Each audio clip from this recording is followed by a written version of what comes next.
Pregame is once again the #1 rated auto dealership in Pennsylvania. Thinking it's time to trade up for something newer? We offer the most insane trade-in values you'll find anywhere. Whether you're looking for a new or certified pre-owned vehicle, our dedicated team will make sure you drive away happy. Visit us today at savage61.com and see why we're Pennsylvania's top choice.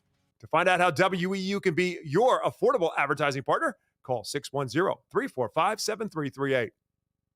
Welcome back, everyone, to the high school football pregame show right here on 830 WEEU, brought to you by Shell's Restaurant on the 5th Street Highway in Temple. I now welcome in Adam Cook. And Adam, we have a good one on tap tonight. Exeter and Conestoga Valley, two teams that are quite familiar with one another. This is the 4th time they've played in the last 2 years. They played a couple weeks ago, week 9 of the regular season. Conestoga Valley won 21-17 with some late game heroics, 2 touchdowns in the final 3 minutes to pull off the victory. Do you think we could be in for another close game tonight? Absolutely. It's been a 1-score game in the past 3 and can expect one in this 4th. This is a rivalry that's been emerging over the last couple of years, and it's created some really, really good matchups, both in Section 2 play and the District 3 playoffs. Eagles got the best of them last year in the District 3 playoffs, so we'll see what happens here. Both teams really need to win it. You know, you see Exeter coming in as the 7th seed and Conestoga Valley as the 2, but both teams have good playoff experience. So both teams, just hungry for this one, absolutely. Both teams have playoff experience. Both teams also have some outstanding quarterbacks. It's Sawyer Espenshade for the Buckskins and Raleigh Martinez for the Eagles. Back off of an injury he played last week. He missed the majority of the season with an injury. Now that he's back in the fold, Adam, how does that take the Exeter offense to the next level? To have a guy that's been at the helm since his sophomore year, that's huge. I mean, Jake Hafer is doing a really good job there. And of course, Exeter's been going through that run game with Leo Brown all season, but having Riley as another option, getting that ball deep to guys like Jaden Ware, that's huge for the Eagles to try and make this playoff push with Riley in his final season. And I don't want to overlook the Eagles' run game either. Leo Brown, what has he brought to the offense this season? He broke the single season rushing record for the Eagles, and he has been absolutely incredible, putting up 100 yards here, 200 on the ground, and he's just been such a weapon. He had a great game against CV last time in the regular season, and they're going to look back to him to see what he can do tonight. It will be the 9-2 Eagles at the 10-0 Buckskins District 3 Class 5A quarterfinal right here on 830 WEEU. We will run through the entire District 3 playoff schedule when we come back here on the pregame show. If you are buying or selling a home, contact RE/MAX real estate agent Phil Macaronis. With over 20 years of experience and a member of the RE/MAX Hall of Fame, Phil does it all, from residential to commercial real estate sales. And with his large catalog of repeat and referral customers, you know you can depend on Phil Macaronis, no matter where you're looking for your next home. Call 610-670-2770 or call Phil directly anytime at 610-858-4555. Temperatures dropped and my heating wouldn't kick on, so I called Keith HVAC, Electrical and Plumbing. They had it running fast and at a fair price. That was years ago, and I've trusted them ever since. Heating, cooling, plumbing, electrical, Keith does it all. Honest, fast, professional. They've been around for 30 years for a reason. Call Keith HVAC today. You'll be glad you did. Keith HVAC Electrical and Plumbing. Quality you trust, comfort you deserve. Call 610-589-6461 or visit keithhvac.com. Welcome back to the high school football pregame show right here on 830 WEEU, brought to you by Shell's Restaurant, Dairy Swirl, and Miniature Golf. Taking a look at the District 3 playoff schedule for tonight in 6A will be Cedar Cliff at Central York. These are all quarterfinals, by the way. William Penn at Wilson, Hempfield at Manheim Township, and tomorrow, a Saturday afternoon game, Central Dauphin at Harrisburg. Harrisburg is the defending District 3 Class 6A champion. Also, that William Penn at Wilson game, we will talk to Jared Montalto later tonight to get a report from that one. In 5A, these are all quarterfinals happening tonight. Our game of the week, it's Exeter at Conestoga Valley. They'll be playing the winner of 6 Mechanicsburg at number 3 Bishop McDevitt. And then the other side of the bracket, you have Spring Grove at undefeated New Oxford, and they'll be playing the winner of Warwick and Solanco. In 4A, some more quarterfinal action. It'll be Elko at undefeated and number 1 seed Susquehanna Township. Middletown at West York. West Perry taking on undefeated Twin Valley, and another Saturday afternoon game for you. Lampeter Strasburg at Y Missing. LS is the defending District 3 Class 4A champion, but the Spartans got the better of the Pioneers in Week 10 of the regular season. It was a 46-7 drubbing by the Spartans. Y Missing will host LS tomorrow at 1 p.m. Talking about some more teams that have had some District 3 playoff history, Bermudian Springs heads to Berks Catholic tonight. Bermudian Springs beat the Saints last year in the semifinal round in 3A. This will be a semifinal game as well. The other semifinal in 3A, it's Trinity at Annville Cleona 3-on-2. In Class 2A, the championship game is on tap between Halifax and Steelton High. Spire Steel High beat Halifax 61-8 in Week 3, and Steel High is also the defending District 3 Class 2A champion. This game is being played at Susquehanna, and the winner will advance to the PIAA playoffs. Final for 1A, it is at Hanover tonight. The defending District 3 champion of 1A, DeLone Catholic, they are facing the number 1 seed, York Catholic. So, Adam, as we look at this from a 30,000-foot view, all defending district champions from last year, all 6 of them, playing tonight, still in action. We have quite a few rematches from the regular season, a couple rematches from last year's playoffs.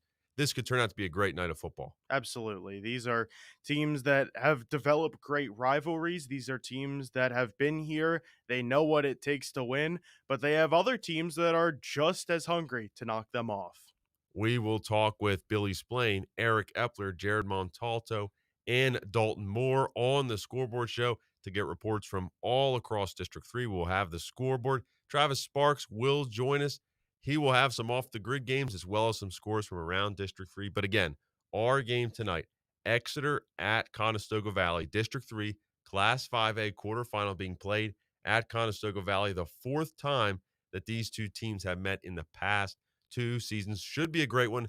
Bob McCool, Matt Lytle will bring you all the action from Lancaster County. For Adam Cook, I'm Matt Knob. We'll talk to you at halftime right here on 830 WEEU.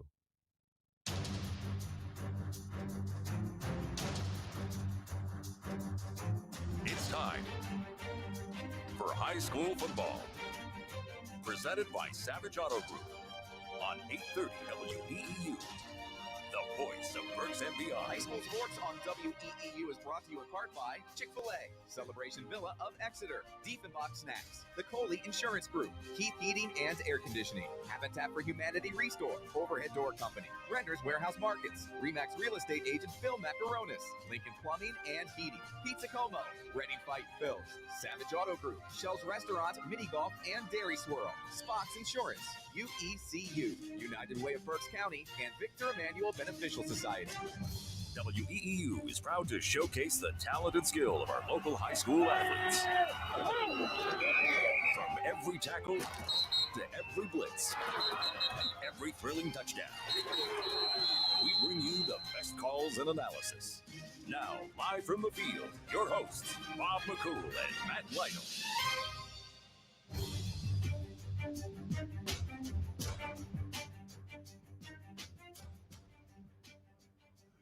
Good evening, everyone, and welcome tonight from Lancaster County, the home of the Conestoga Valley Buckskins in Whitmer. PA is the Exeter Eagles and the Buckskins going after one another. Exeter at 9-2 overall in the season. They finished at 5-1 in Section 2 of the LL. That loss coming to the Buckskins, a game you heard and saw with us here on WEU in Week 9. That propelled Conestoga Valley to a 6-0 run in Section 2, allows them to win the section title for the second year in a row. And Conestoga Valley now ranked in the top 10 of the state, according to Penn Live, and they are 10-0 overall on the year. But this has become a great rivalry now over the last 2 seasons in Section 2. It's kind of gone beyond a rivalry with what's happened in these games and what's been on the line in these games. It's more of a mini-series than it is anything right now. And just as a quick recap, in 2024, CV won the regular season battle and the section title as a result, but then Exeter got the ultimate revenge with the payback in what was then a District 3 playoff semifinal last year before going on to losing to Bishop McDevitt in the district championship. And Week 9 of 2025, again, it was a game you saw here on WEU and listened to it on WEU and it was very much of an instant classic with the Buckskins coming from behind in the fourth quarter to win the game 21-17. And here we go again with a rematch in the District 3 playoffs, this time in a quarterfinal. The winner of it moves on to play the winner of the game between Bishop McDevitt and Mechanicsburg next week at a site and time, obviously, to be determined based on these seedings. But right now, none of that matters. It's about winning this football game and continuing your season. It is our high school football game of the week presented by Savage Auto Group. It's live on WEEU, the voice of Berks and beyond. And, of course, you can watch our coverage for free as well on our YouTube channel. That's at 8:30 WEEU Sports. We're going to take a timeout, back with more of our Shell's Restaurant, Dairy Swirl, and Miniature Golf pregame show from Lancaster County after this on WEEU in Reddick. Hey, football fans, tackle your mornings with me, Mike Keller, along with Bob McCool and Trey Smith every weekday from 6 a.m. till 9 a.m. We'll get all the details on the Reading Blues Fest from John Ernesto and Tish Davis on Monday at 8:05. On Tuesday at 8:05, Sharon Friends from the Lehigh Valley Zoo are live in studio with us. Wednesday at 8:05, we talk birds and Packers with Sports Illustrated Eagles beat reporter Ed Kratz. And Thursday, we'll be broadcasting live from Trogs Brewing in Hershey for the Morning Pint. It's Mornings with Mike, weekdays from 6 to 9, right here on WEEU. Too busy to cook during the busiest time of the year? Let Schmeck's Villa prepare your gourmet dinner. With nightly specials Tuesday through Sunday, the family atmosphere and delicious food will make for a fun and memorable night out. From savory seafood to a hearty landlubber's meal, Schmeck's Villa hits the spot with a sweet dessert to cap off your night. Call and reserve a table today, 610-779-0337 for Schmeck's Villa in Exeter Township. Tonight's pregame show is brought to you by Shell's Restaurant, Dairy Swirl, and Miniature Golf. Fuel up for game day with their delicious burgers, their hot dogs, fried chicken, barbecue sandwiches, French fries, and, of course, ice cream. Have your own gridiron battle on their 27-hole miniature golf course. Visit Shell's on the 5th Street Highway in Temple. Alongside Matt Lytle, my name is Bob McCool, getting you set for Conestoga Valley and Exeter in this District 3 5A quarterfinal.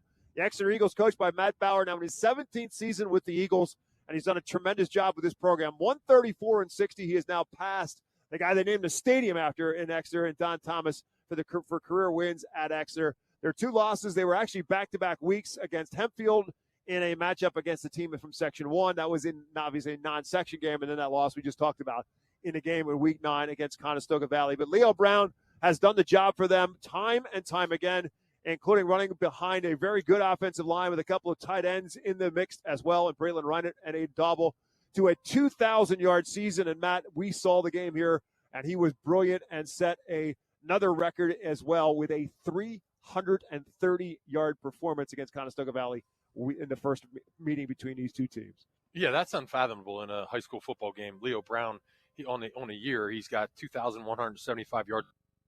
He's averaging almost a first down every time he touches it. 25 touchdowns on the ground. But I'll tell you, his offensive line, they're 6'4", 257 pounds. He's got some dudes up front. Not to mention, you add in the three big physical tight ends in Reinert, Dauble, and Kozik. I mean, he's got some ground movers in front of him, and you throw in Riley Martinez back in the mix for Exeter. Exeter's in store for a big game tonight. That's the biggest story of the last 2 weeks, and that is the return of Riley Martinez. We saw him become a starter back in 10th grade, but unfortunately for him, injuries have kind of short-circuited his run at Exeter a little bit. He had a foot injury last year that cost him several weeks, and then in Week 2 against Boyertown, suffered what turned out to be an injury to the back of his non-throwing shoulder and was thought to be lost for the season. We asked Matt Bauer whether or not you expected to get him back this year, and he said no. It's been very much of a pleasant surprise because now it obviously makes Exeter very much more of a multi-dimensional football team. Yeah, Martinez, he's a senior, and 6'3", 205 pounds. Having that senior under center, I think the team is going to rally tonight, and you're going to see that positive energy with their senior signal caller under center. Now, that's not to take away from Jake Hafer. I thought Jake Hafer did a heck of a job with Riley Martinez out, but I think they're going to get that added boost tonight with Martinez under center. Yeah, Matt Bauer has said to us on more than one occasion, both last year and this year, that Jake Hafer has quite literally saved their hide because of the injury situation with Riley Martinez, and without him, you're not quite sure how Exeter would have made it to the postseason last year or this year. And now they go up against this very familiar team in Conestoga Valley, coached by John Shapansky, who's done a great job since taking over this program. This is his 4th year here with the Buckskins, and he's 35-9, back-to-back Section 2 championships. Obviously, they get to sit out the week last week. They had the bye week last week while Exeter had the game against Lower Dauphin. Conestoga Valley gets the bye as the number 2 seed, so they get just another extra week of rest and a little bit of healthier as well. But it all starts with the quarterback for the Buckskins. There's no doubt about it. Sawyer Espenshade, we've now gotten a chance to see him play a couple of times. A very highly efficient quarterback. And, Matt, going into last game, the game plan for Exeter was to get to him. They felt like he hadn't gotten a whole lot of pressure, and they did get to him. They got to him ultimately to the tune of 6 sacks.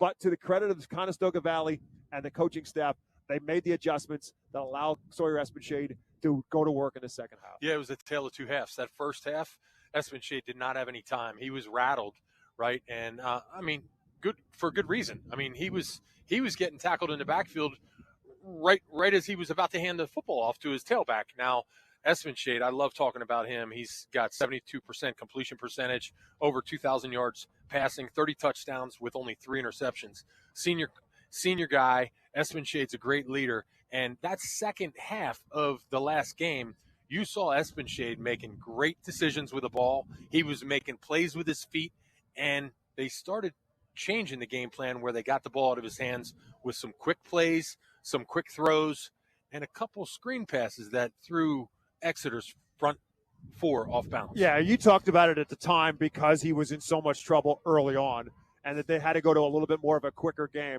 And we asked John Shapansky about that, and he said that they kind of scripted some things out. They had some stuff. They had the armband. They thought they could do some stuff with some more time.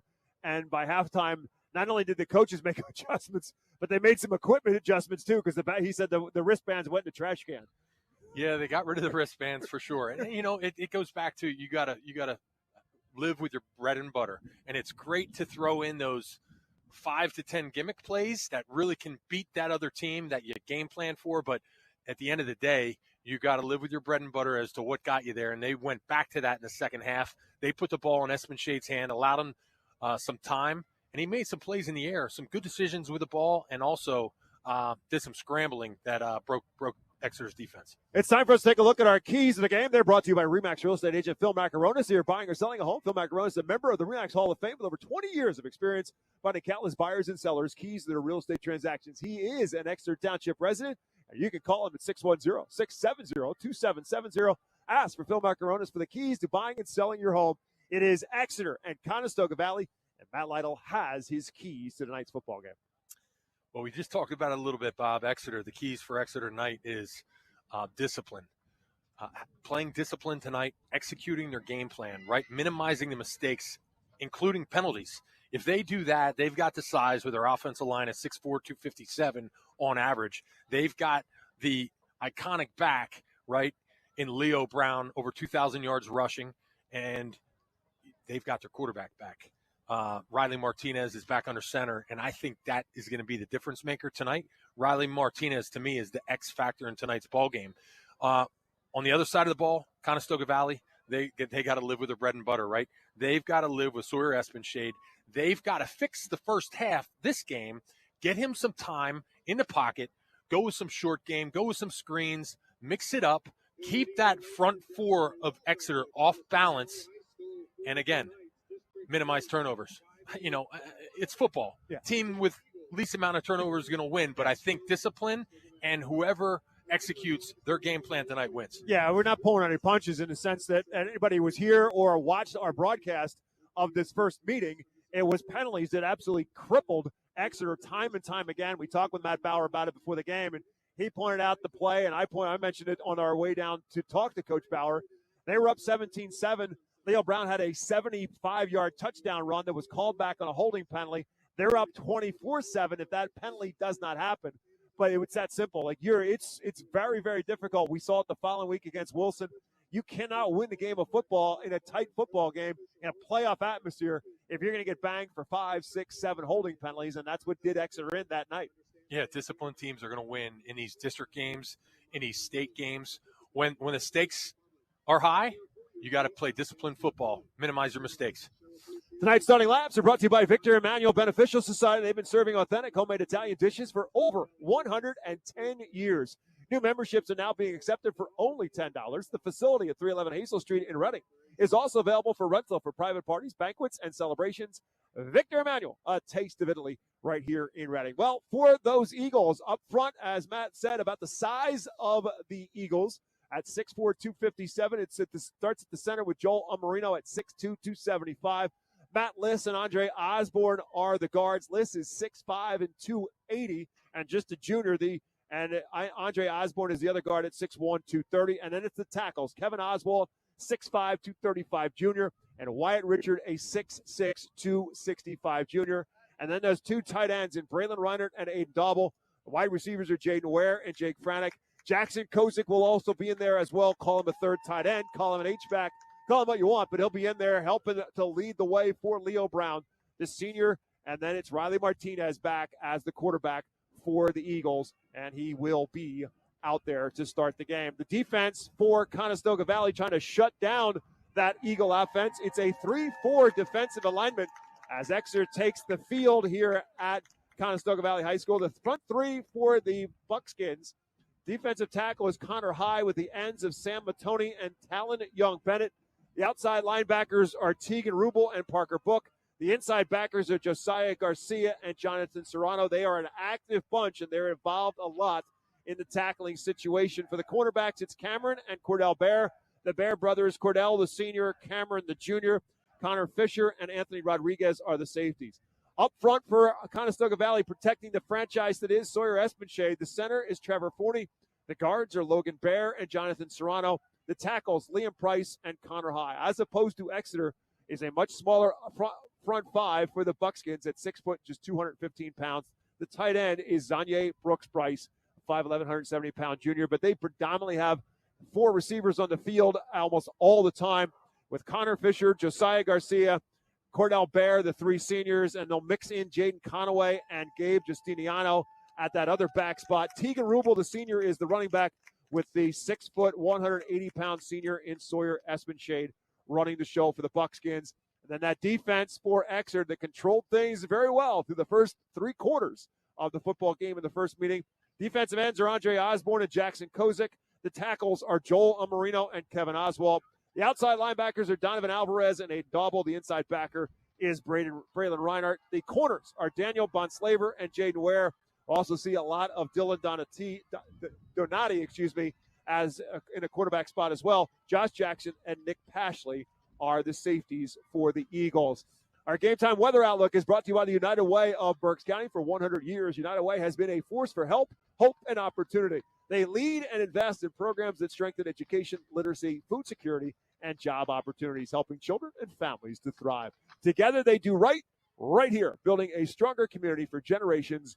Learn more or volunteer at uwberks.org. Well, officially, at least according to AccuWeather, the game time temperature is 55. Not if you're sitting in where we're sitting, it's not 55 degrees, and the wind is 5 to 15 miles an hour. Now where we're sitting, it's not 5 to 15 miles an hour. It's a lot colder, it's a lot windier, and it will be interesting. I don't know, Matt. I mean, this is up your alley. Is this a wind that's effective enough to offset your ability to throw the football? I will be honest with you. I would hate to be a quarterback going into the wind. I like playing going with it. So, yeah, it can be a factor. It all depends on, deep balls. It will definitely be a factor, right? It can throw the ball off about a yard or so. But, if you're talking about short, quick throws, no, not much effect. I think it's not a whipping wind, but it's enough to change the trajectory of the ball on those punts and long throws. Yeah, I was going to say, I think it's probably going to affect more the kicking game than it will be the passing game as this game unfolds. We shall see. We're a few moments away from kickoff. We'll take a timeout when we're back with more of our Shell's Restaurant, Dairy Swirl, and Miniature Golf pregame show. It'll be kickoff time when we get back. High school football, presented by Savage Owner Group, rolls on from Lancaster County on the voice of Berks and Beyond, WEEU in Reading. Let Redner's take care of cooking with our chef-prepared meals available in all of our stores. Crafted by our executive chef, Redner's has you covered for every mealtime, featuring all your favorites like shepherd's pie, beef burgundy, mango salmon, and more. Got a special event? Let Redner's provide your party with everything you need with restaurant-quality items at a fraction of the cost. Plus, with our rotating menu of seasonal meals, you'll always find something new with our chef-prepared meals. Check out the menu at the market or order online at rednersmarkets.com. Updating your furniture and appliances? The Habitat for Humanity Restore of Berks County can help. The Restore offers free pickup of your gently used furniture and appliances from your Berks County home. We offer convenient scheduling for our free pickups through our website, restoreberks.org. Located at 5370 Allentown Pike in Temple, the Restore is open from 9 a.m. to 6 p.m. Tuesdays through Saturdays. You might just find that special thing to tie the room together at the Restore. Support your community with your donation to the Habitat for Humanity Restore of Berks County. Welcome back to our Shell's Restaurant, Dairy Swirl, Miniature Golf. Of course, this is one of 5 Berks County football game, or one of 5 games involving Berks County football teams going on this weekend. 4 others in action tonight. 3 others in action. Wilson at 6A is home against York High, and of course in 4A, Twin Valley is at home as well, and a Berks Catholic home against Bermuda Springs. That's actually a District 3 AAA semifinal, and then tomorrow afternoon, why I'm missing, will be at home as well in a rematch against Lampeter Stroudsburg at Bob Wolfram Field. That's a 1 o'clock kickoff as opposed to the Spartans' traditional 1:30 kickoff time. But you can find out all those scores coming up at halftime. Matt Knob and Adam Cook back in the WEEU studios will fill you in on the scores at halftime. And, of course, the scoreboard show to follow. We'll get a rundown of the scores involving the Berks County teams and everybody else in District 3 as the District 3 playoffs roll on. Week 2 of the postseason and coverage on WEEU. And we'll have the kickoff when we come back to Lancaster County after this. Savage 61 Chrysler Dodge Jeep Ram is once again the #1 rated auto dealership in Pennsylvania. Thinking it's time to trade up for something newer? We offer the most insane trade-in values you'll find anywhere. Whether you're looking for a new or certified pre-owned vehicle, our dedicated team will make sure you drive away happy. Visit us today at savage61.com and see why we're Pennsylvania's top choice. To find out how WEEU can be your affordable advertising partner, call 610-345-7338. Spots Insurance Group is a proud sponsor of Berks County sports. We're an award-winning nationwide agency you can trust, insuring what means most to you for over 32 years. We specialize in auto, home, renters, business, and life insurance. Remember, when you think insurance, think Spots. Visit us at spotsforinsurance.com. That's SPOTTS, 4, insurance.com.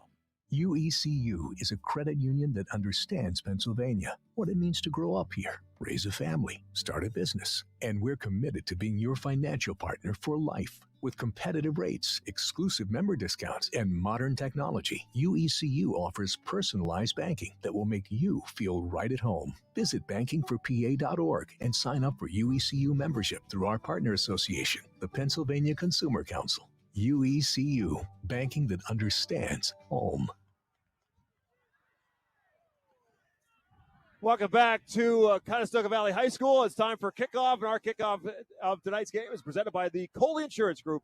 Discover the power of choice with Goosehead Insurance. The Coley Insurance Group, with locations in Muhlenberg and Wyomissing.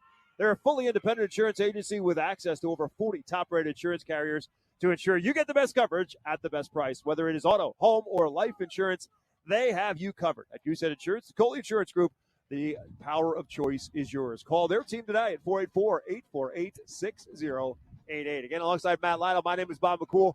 The Buckskins and the Eagles. The winner of this one, again, advances to next week's matchup in the semifinals. It'll be either Bishop McDevitt or Mechanicsburg. McDevitt, the 3 seed. If they win, it'll be at McDevitt. And Mechanicsburg, the 6 seed. And obviously, depending upon how it works, as the number 7 seed, Exeter will be on the road if they win regardless. And obviously, if Conestoga Valley wins this football game, if Bishop McDevitt would be upset by Mechanicsburg, then the Buckskins would again host next week's game as well. Neither team is thinking a whole lot about that as we are set to get this thing underway. And that Coley Insurance Group kickoff will be taken care of by the Conestoga Valley Buckskins, so it will be Exeter's football to start tonight's game. So we'll get a chance to see Riley Martinez again. Played the first 2 games this season, then the injury, came back last week. Went 9 for 13 throwing the football last week. So overall in the season, just 15 for 22 But again, a 3-year starter for Exeter. Got the start from the beginning of his sophomore season.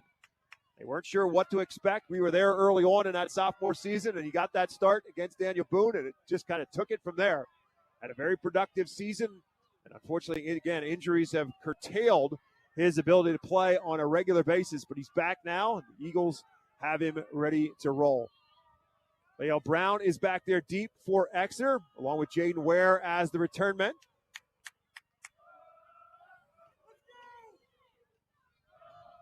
Officiating crew is a mid-pen officiating crew. Again, you get different officials when you get into the postseason. Get a neutral set of officials. And for whatever reason, they have just delayed this before the start of the game. Don't forget, we've got more.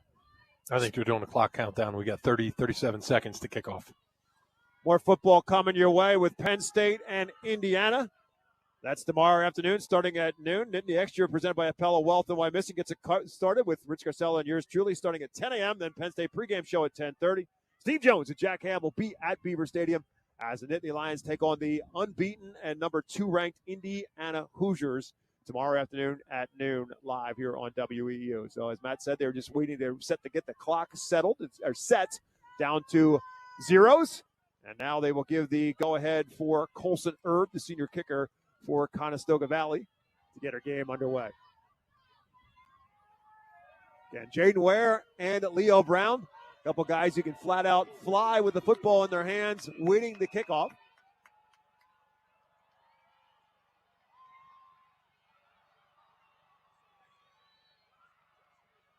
And it will be Ware who will get the opportunity from about his own 14-yard line. He's across the 20, 25, fights his way to just about to the 30-yard line, and that's where the Eagles will go to work. First down for Exeter on their first play, and they will spot the football right around the 29 or 30. Looks like they'll spot it right at the 30. Again, Leo Brown having an unbelievable senior year. He waited his turn behind Jaden Zandier, and all he did is run right past him in terms of his overall numbers on the year with his 2,000-yard season. On the year, Leo Brown at 2,175 yards. He's also scored 25 touchdowns. He's in the backfield, straight behind Riley Martinez in a shotgun. And Brown will get it first, try to kick it outside. He'll get wrapped up and brought down from behind. And wrapping him up and bringing him down was Sam Matanti. The defensive end wrapped up Leo Brown, brings him down to about the 33, gain of 3. Little zone read there, coming to the short side of the field for a gain of 4 there for Leo Brown. And they spot the ball at the 34, so it is a 4-yard pickup. And second down and 6 now for the Eagles. Jake Hafer is actually lined up as a receiver here on the near side, closest to us on the left side, with Jaden Ware split out on the right. So Hafer moves to the wide receiver spot, play action fake. Martinez looking for Ware. He's going to go underneath instead to Dauble. Dauble has the catch, 35, 40, 45, and run out of bounds close to midfield. So they take the underneath route instead to the tight end, Aiden Dauble. It's good for an Exeter first down. Nice little play action right off of the prior running play to Leo Brown. Play action, two-man route. Jaden Ware, and he hit Dauble on the flat route. Dauble turned it up, got extra yards after the catch. Great throw and catch. Great read by Riley Martinez for the first down for the Exeter Eagles. Jackson Kozik now will check in as another tight end. So they'll have Reinert on the field. They'll have Dauble on the field and Kozik on the field, all at the line of scrimmage. And it is Ware in the backfield. Actually, Dauble's now lined up as a fullback in a pistol set. And it's Brown following Dauble, gets to midfield and into Conestoga Valley territory before he takes a pop at the Buckskin 48-yard line. But Exeter across midfield on a 7-yard pickup for Leo Brown. Nice little ISO run there by Leo Brown following Dauble.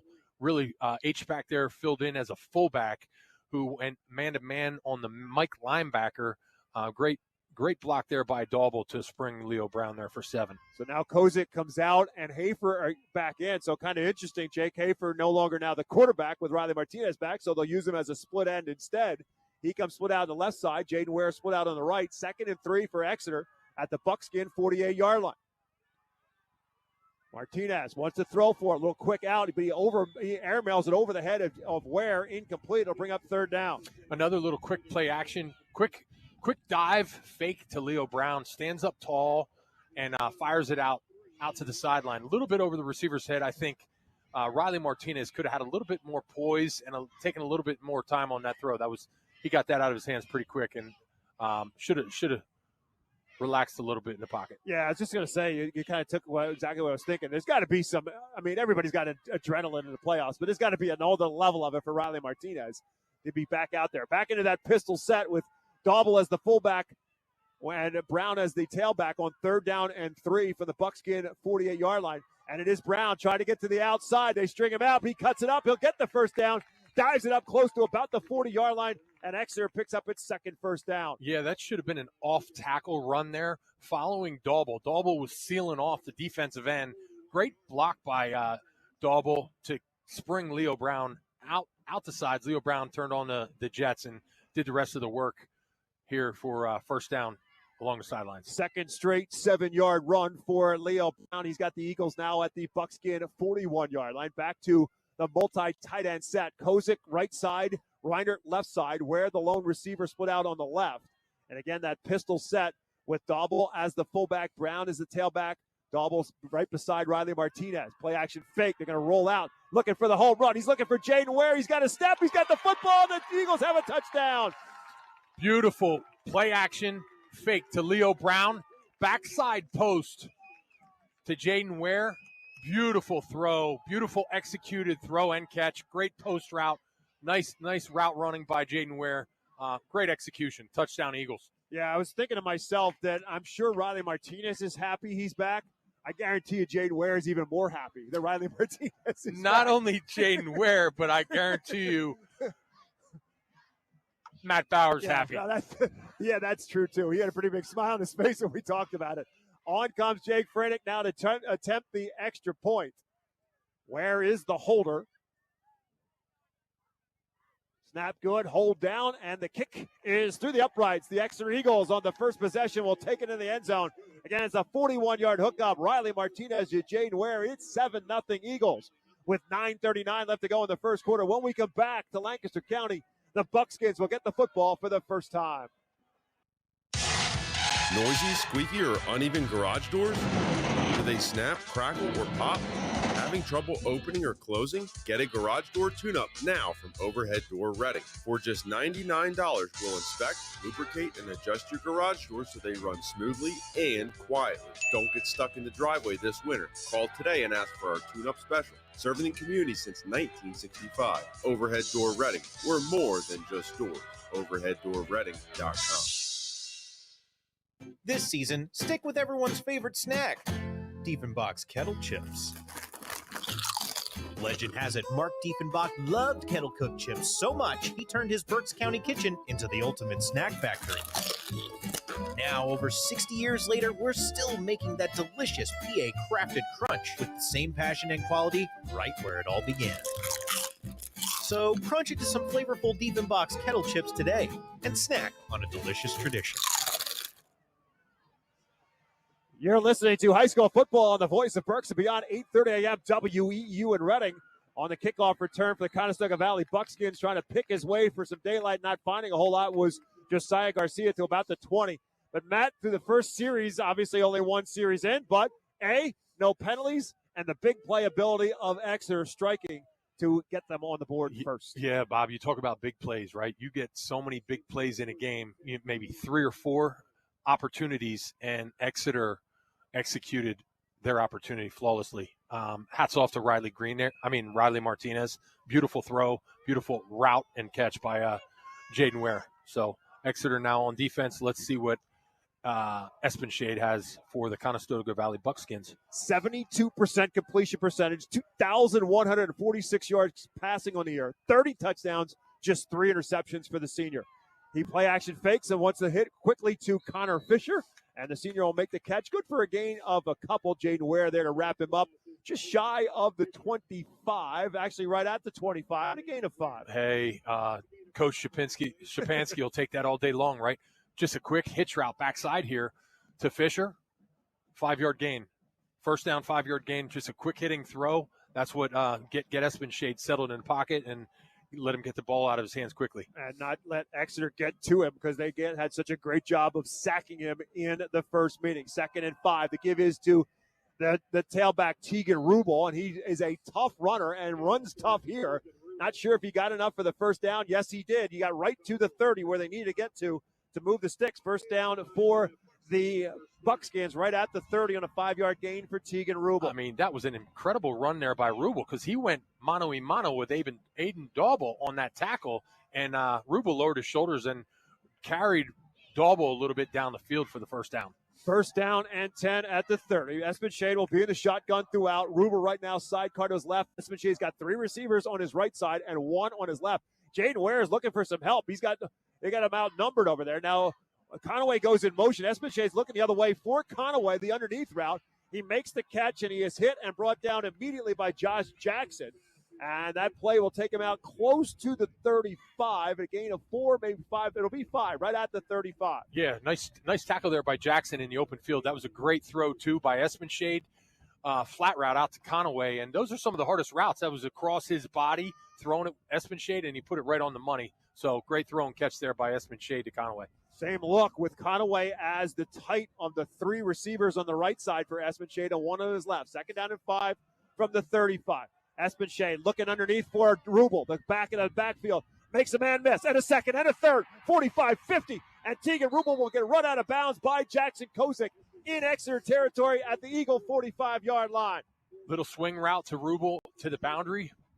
Espenshade put it right on his front number, made it catchable, allowed him to run after the catch. Great yards after the catch there by Rubel, making a guy miss for those extra yards up into the Exeter territory now. At the Eagle 45-yard line, that's a gain of 20 as the Buckskins move the sticks for the second time in this drive. So just like Exeter was successful in their first possession, the Buckskins trying to do the same. Now Espenshade will have 2 receivers on his left in Bear and Garcia. He's got Fisher and Conaway on his right now. Conaway goes in motion from right side to left. The give is to Rubel. Rubel will kick it outside, looking for some daylight. Will bang his way inside the 40 as he makes Jaden Ware miss him. And then eventually the Eagles will wrap up Rubel right at the 39-yard line. That's a gain of 6 more for Tegan Rubel. Yeah, nice extra effort there by Rubel, running to the boundary there and coming up a little gimpy. I don't know if he hurt himself on that play or what, but nevertheless, Rubel with some strong running into the boundary against tough Eagles defense. Yeah, still hobbled a little bit as he's lined up in the backfield beside Sawyer Espenshade. Second down and 4. The line of scrimmage now is the Exeter 39-yard line. Now we're going to get a timeout before the snap of this. And there's actually a flag on the play. They may have broken the huddle with 9 men. I'm not sure. Or is it a clock situation? I think it was the play clock is at 0. They didn't reset the play clock. That's what it was. There's no way that was that was a full set of clocks. So they just didn't reset the play clock. So 7:18 left to go in the game clock, first quarter. Exeter scored on its first possession. Again, Riley Martinez to Jaden Ware, 41 yards on the hookup for the touchdown.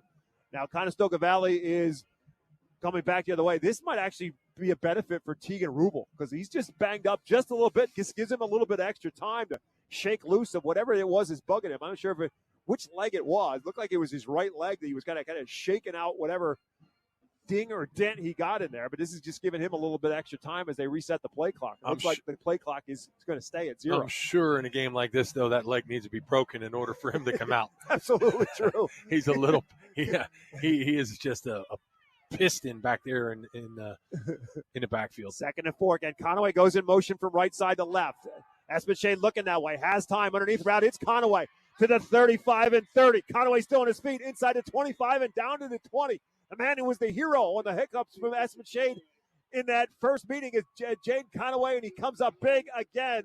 First down for the Buckskins inside the Exeter 25-yard line. I love it. 3 receivers set there to the field. They ran 2 receivers deep. They had Conaway out in the flat, and it was a third read for Espenshade. Espenshade getting it to Conaway late. Conaway, nice catch, gets up the field for extra yardage because the secondary had dropped so deep. Nice throw and catch there again, Espenshade to Conaway. 4 for 4 so far is Sawyer Espenshade. He's got his team at the 23-yard line Exeter. Now the ball was snapped before everybody was expecting it.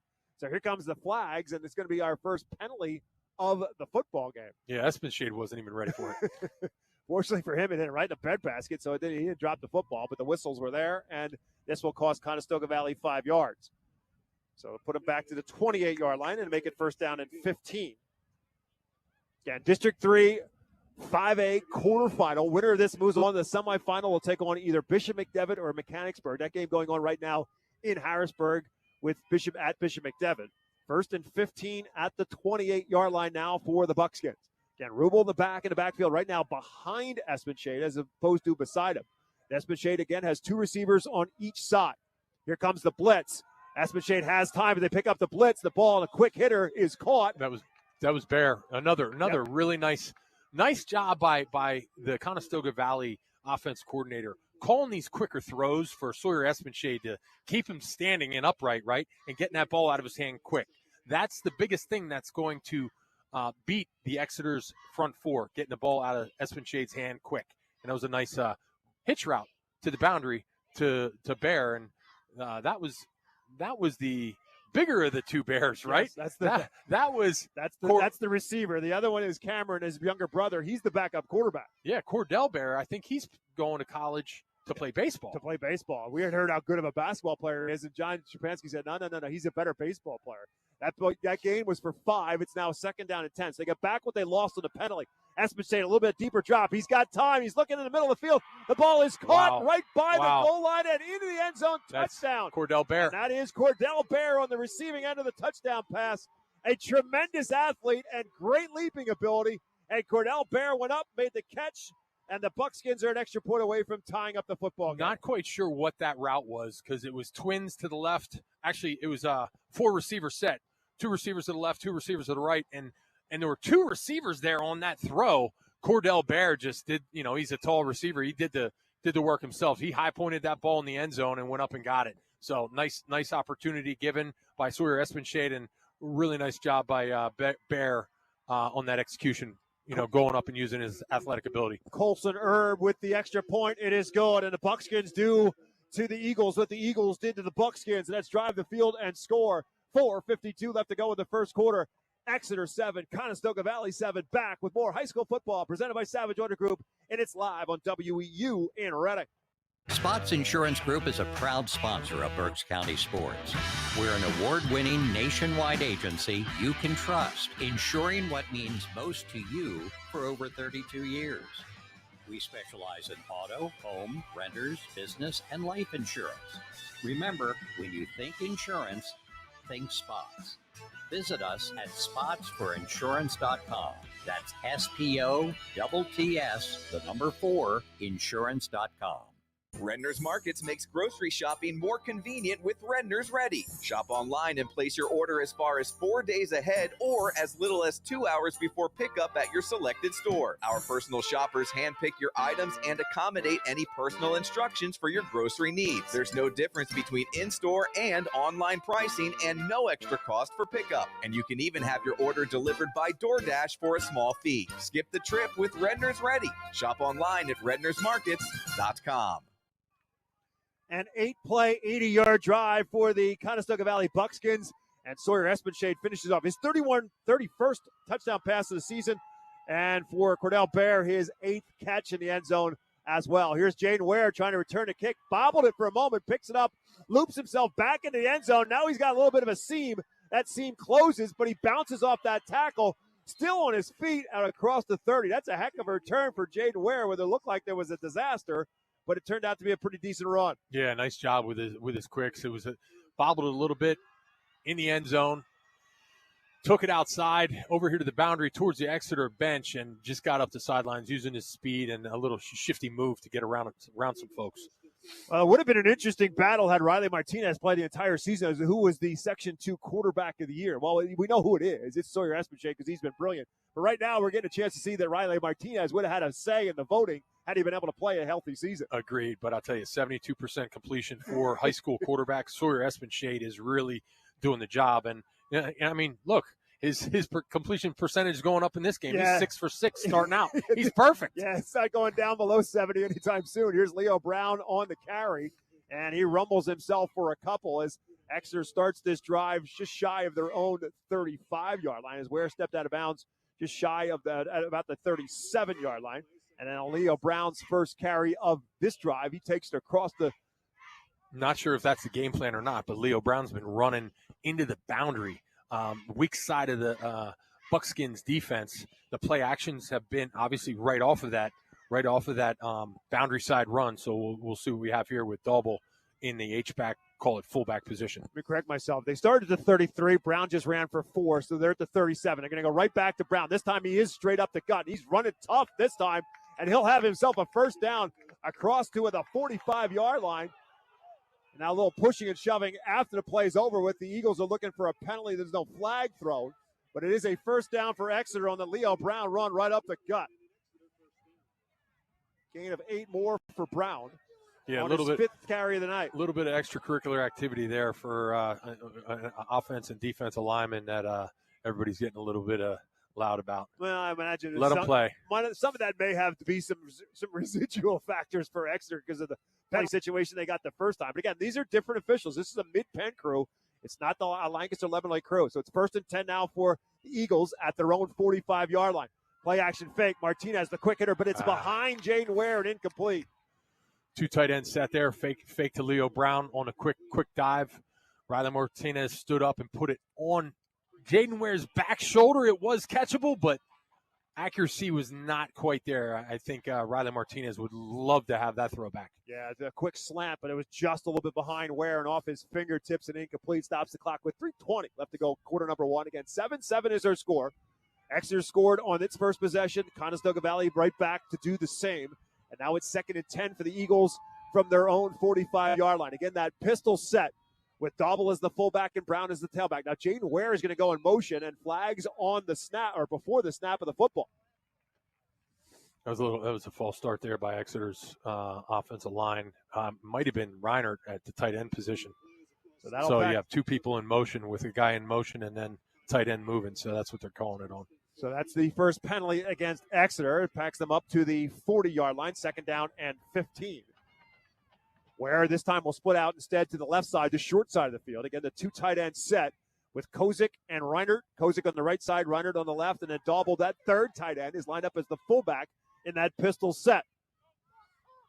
My handoff is to Brown, following the blocking right up the gut to the 50 and into Conestoga Valley territory. Leo Brown with another first down run for the Exeter Eagles. Great run by Leo Brown there, off tackle. And I'll tell you what, Connor Fisher for the Buckskins doing an even better job tackling him, preventing him from taking it to distance for a touchdown. Great open field tackle there by Fisher. Connor Fisher for the Buckskins. It's an 18-yard pickup for Leo Brown. Just a great job by Brown to patiently just had a hand on the hip of his lead blocker and just following him through the hole for the first down run. Yeah, that was outstanding. I love seeing number 50, Andre Osborne, offensive lineman, getting downfield, hustling out in front of Leo Brown. Great job by the O-line guys. Right back to Brown, right up the gut again. Brown and the Eagles just playing power football, just driving the pile forward all the way down to about the 36-yard line, a gain of maybe 6 more, and a 2nd down and 4 coming up for Exeter. Power football there. That was A-gap right up the gut, following number 64 for the Eagles, Matt Liss at 6'5", 280 pounds. He'll move some dirt. They are big up front. You mentioned Osborne, the lead blocker the last time. He's the runt of the litter at 6'1" and 230. And then you add those 2 tight ends in there, and Reinert and Dauble at 225 and 215. Throw Jackson Kozik in there. He's 6 foot and 200 pounds. Here's a play action fake. Martinez rolling out to his right, has time, looking downfield, looking for Hafer, and it's just deflected. Cordell Bear got a hand on it and denied the touchdown to Jake Hafer. Great play by Cordell Bear, getting his hand on that, deflecting that. It was very similar to the last play action, throwing the backside seam. That was to Hafer on the post, and it was a little bit further down the field. It would have been a touchdown, Exeter Eagle. Just a sheer athleticism. Quarterback to quarterback. Yeah, it's just sheer athleticism of Cordell Bear allows him to recover on it, just get a finger on it. So now it's 3rd down and 4 for the Eagles. No doubt 4-down territory for Exeter here. They're at the 36-yard line of the Buckskins. And back in the backfield now is Dauble in that pistol set. Actually, it's 2 backs. It's a T formation in that backfield. And the give is to Brown. Find 2 fullbacks again. Big hole across the 30, and that's another first down. Just playing some power football as they put 2 fullbacks back there in Kozik and Dauble to help lead the way. and Brown pushes forward for another Exeter first down. Yeah, I didn't think they were stopping that play there. Having those two tight ends, lead block for Leo Brown. Leo Brown was escorted down the field there for the first down. Great play call there. First down for the Eagles. I mean, he's a great back, but the scheme they have and the blocking they have, the power they have is unbelievable. He's got 63 yards already and 8 carries, and he's got, as Matt Bauer told us, 4.5 speed. Again, the two fullbacks in front of him again. It's Reinert and Daubel with Brown behind them in that I formation, the T formation. Here's Brown trying to find a hole. Dances his way to about the 20. Good patient run again by Leo Brown. He'll pick up 7 more. Yeah, you said it best, Bob, right there. That was beautiful. That hesitation, that delay, setting up his blocks, put his foot in the ground. I thought for a second there he was going to take it outside, but he used his patience there, went north and south, and got the extra yards upfield for another gain of 7 or 8 yards. So hard to teach a young kid that, to be patient and let the blocks happen and not try to just take it yourself and kick away from the blocks. And Leo Brown did a great job there of waiting for something to happen. And it's 2nd down and 3 after the 7-yard run to the 20. Inside of a minute left to go in the quarter. 7-7, Buckskins and Eagles tied, and it's 2nd and 3 at the Conestoga Valley 20. Here's Brown again. This one will kick outside. 15, 10, 5, touchdown, Leo Brown. That time he did kick it outside, and he took it home. Yeah, he didn't have to use his patience there to wait to cut it up. He saw the open green, turned on the jets, and took it outside, used his speed to the pylon, and that was it. Nicely done there by Leo Brown. Touchdown, Eagles. A 20-yard touchdown run for Leo Brown, his 26th rushing touchdown of the season. And again, on comes Jake Franek to attempt an extra point. So both teams getting the job done offensively so far in this football game. Exeter does average 39 points a game. Conestoga Valley 38.4. So about as even as you can get through the first few weeks of the season. But this time the extra point is blocked. Looked like it was Garcia who got through and blocked it. It was either Garcia on one side or Matani on the other side, but the extra point is blocked. So keep that in mind. We'll keep it here with 34.9 left to go in the first quarter. The extra point is blocked, so it's a 13-7 advantage now for Exeter. Yeah, special teams. In a tight ball game like this against these two teams, the game may likely come down to a special teams play, and that was a big play right there, blocking that extra point. So Leo Brown takes it home for the 20-yard touchdown score, but the extra point blocked. And with 34.9 left to go in quarter number 1, Sir Espenshade and the Buckskins are about to get the football back. That drive for the Eagles, a 9-play, 67-yard drive. That reminds me of this year, the Eagles. Eagles playing the Rams. The Rams looked like they were going to beat Kelly Green. And the Eagles' defensive front came through, blocked that field goal to seal the game. So, special teams. Franek will kick it off. Conaway and Garcia, the return man. Garcia is going to let it hit and roll it out of bounds. And so it would appear that Conestoga Valley will take the football at the 35. So let's see if a defense will come up with a stop here. So far, 3 possessions, 2 by Exeter, 1 by Conestoga Valley. All 3 of those possessions have ended in the end zone. And the Buckskins back to work with, again, 34.9 remaining in quarter number 1. And they will start from their own 35-yard line. As we mentioned, it's Sawyer Espenshade in that first drive, 6 for 6 throwing the football. And he completed passes to 4 different receivers along the way, including a big one to his back out of the backfield in Tegan Rubel. And ultimately the touchdown to Cordell Bear. Espenshade in his career coming into tonight's game at 4,237 yards. And that touchdown pass to Bear earlier is his 55th in his career. When I say career, it's only 2 years. He is a 2-year starter. So he has done a lot in 2 years as the quarterback for the Buckskins. And doesn't want to see his career end here. Now some confusion for Conestoga Valley, and John Shapansky is going to have to call a timeout here. He did not want to have to do that, but the Buckskins were late to get back off the sidelines, and now with 34.9 left to go in the first quarter, Conestoga Valley has to call its first timeout. So something they certainly don't want to do right there, but to try to save those timeouts, not have to use one late here in the first quarter, but they were not ready to roll, and so ultimately decided to call a timeout instead. Don't forget, I remind you to stick around coming up at halftime in our Lincoln Plumbing and Heating halftime show back at the WE Studios. Matt Knob, Adam Cook will fill you in on all the scores going on in high school football and for the teams in Berks County and in District 3 as well. And, of course, a full rundown of all the scores going on in Pennsylvania High School State Playoffs, as many scores as the guys can find. They'll have it for you on our scoreboard show coming up after our coverage is complete here in Lancaster County. We're in Whitmer, the home of the Conestoga Valley Buckskins. First down and 10 for Conestoga Valley, again from their own 35-yard line. Sawyer Espinchade again with two receivers on each side, and now one of them goes in motion is Garcia. They fake the handoff in the jet sweep. A little out route by Bear. He has the catch across the 40, fights the 45, and fights his way close to midfield. It'll be another Buckskin first down. Love the play call there. They brought Fisher in motion, left Bear to the strong side of the field, just one-on-one, man-on-man route running. Bear got the best of the Exeter's defensive back on that. It was just one-on-one routes on air for Connor Espinchade and Cordell Bear. Nice throw and catch. 13 more on the pickup. Right now, Sawyer Espinchade looks like he's playing a 7-on-7. The way he's just dicing this defense up. Here is that handoff to Garcia. They faked it the last time, but this time Garcia has it on the jet sweep.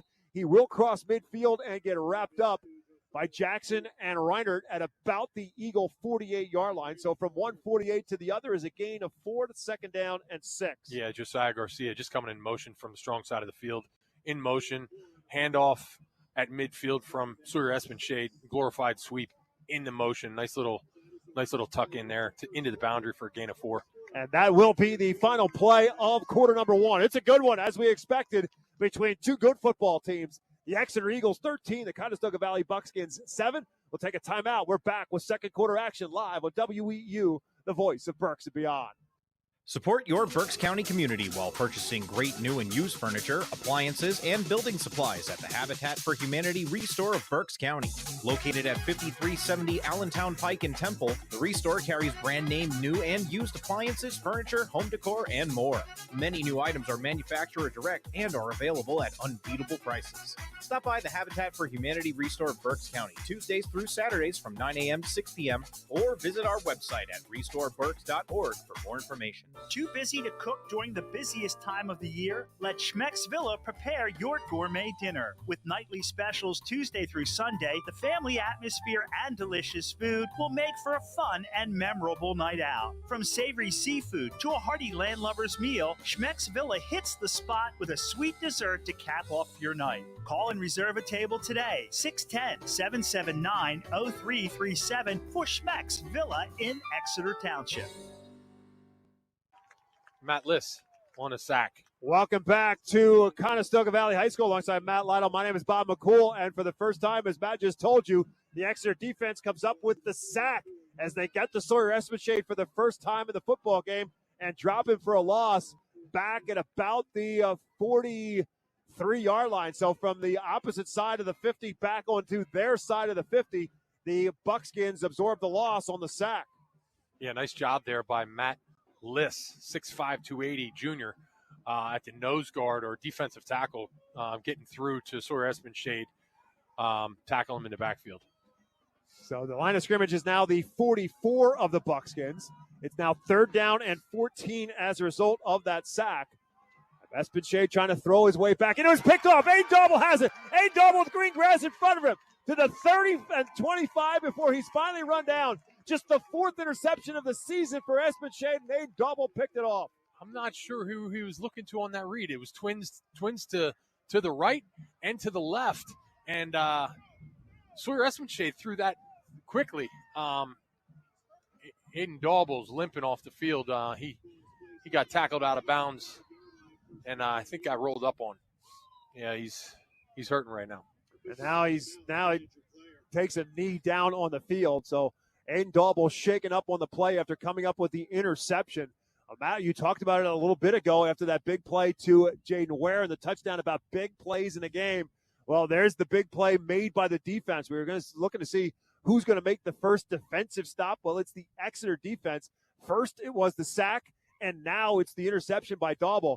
And the Exeter offense now comes onto the field in Conestoga Valley territory as Dauble was brought down at the 20 before getting shaken up. That was a two-man route to the field, and I did not see who Sawyer Espenshade was throwing it to, but he threw it right to Aiden Dauble. Dauble stepped right in front of that and took it down the sidelines, and just short of taking it in the end zone down to the Buckskins 25. So he is now up and walking off the field a bit gingerly right now. So obviously we'll keep an eye on that. That's a two-way loss with Aiden Dauble, outstanding on both sides of the line of scrimmage. So we'll keep our eye on that, and hopefully Aiden Dauble will be able to get back in there. I guess if there is a bit of sunshine, it is the fact that with Kozik and Reinert, they still have plenty of weapons at that tight end position, even with the loss of Dauble. Jake Franick will come on now as a receiver, split out to the left side. Ware split out to the right. Kozik will be the tight end at the line of scrimmage. And Reinert on the left-hand side as the Eagles have it 1st and 10. They have the football back, and they're in Buckskin territory at the 25-yard line. They lead it by a score of 13-7, and looking for more here after the game's first turnover. Now Riley Martinez has some confusion. And looking to the sidelines, you want me to call a timeout, and there it is.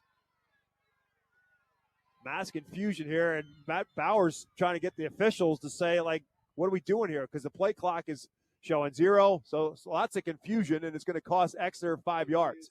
So they don't get the penalty. They don't take the timeout. They take the penalty instead. They'll be backed up to the 30. 5 yards moves the ball to the 30-yard line, 1st and 15.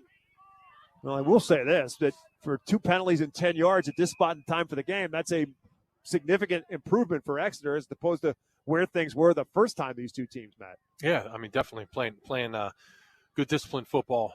Franick again in at wide receiver. 2 receivers set here, 2 tight ends set, and you got Leo Brown behind Riley Martinez. So it looks like we're going to go to Leo Brown, and Leo Brown's off to the races. To the 20, to the 15, off to the races. To the 10, 5, touchdown, Leo Brown.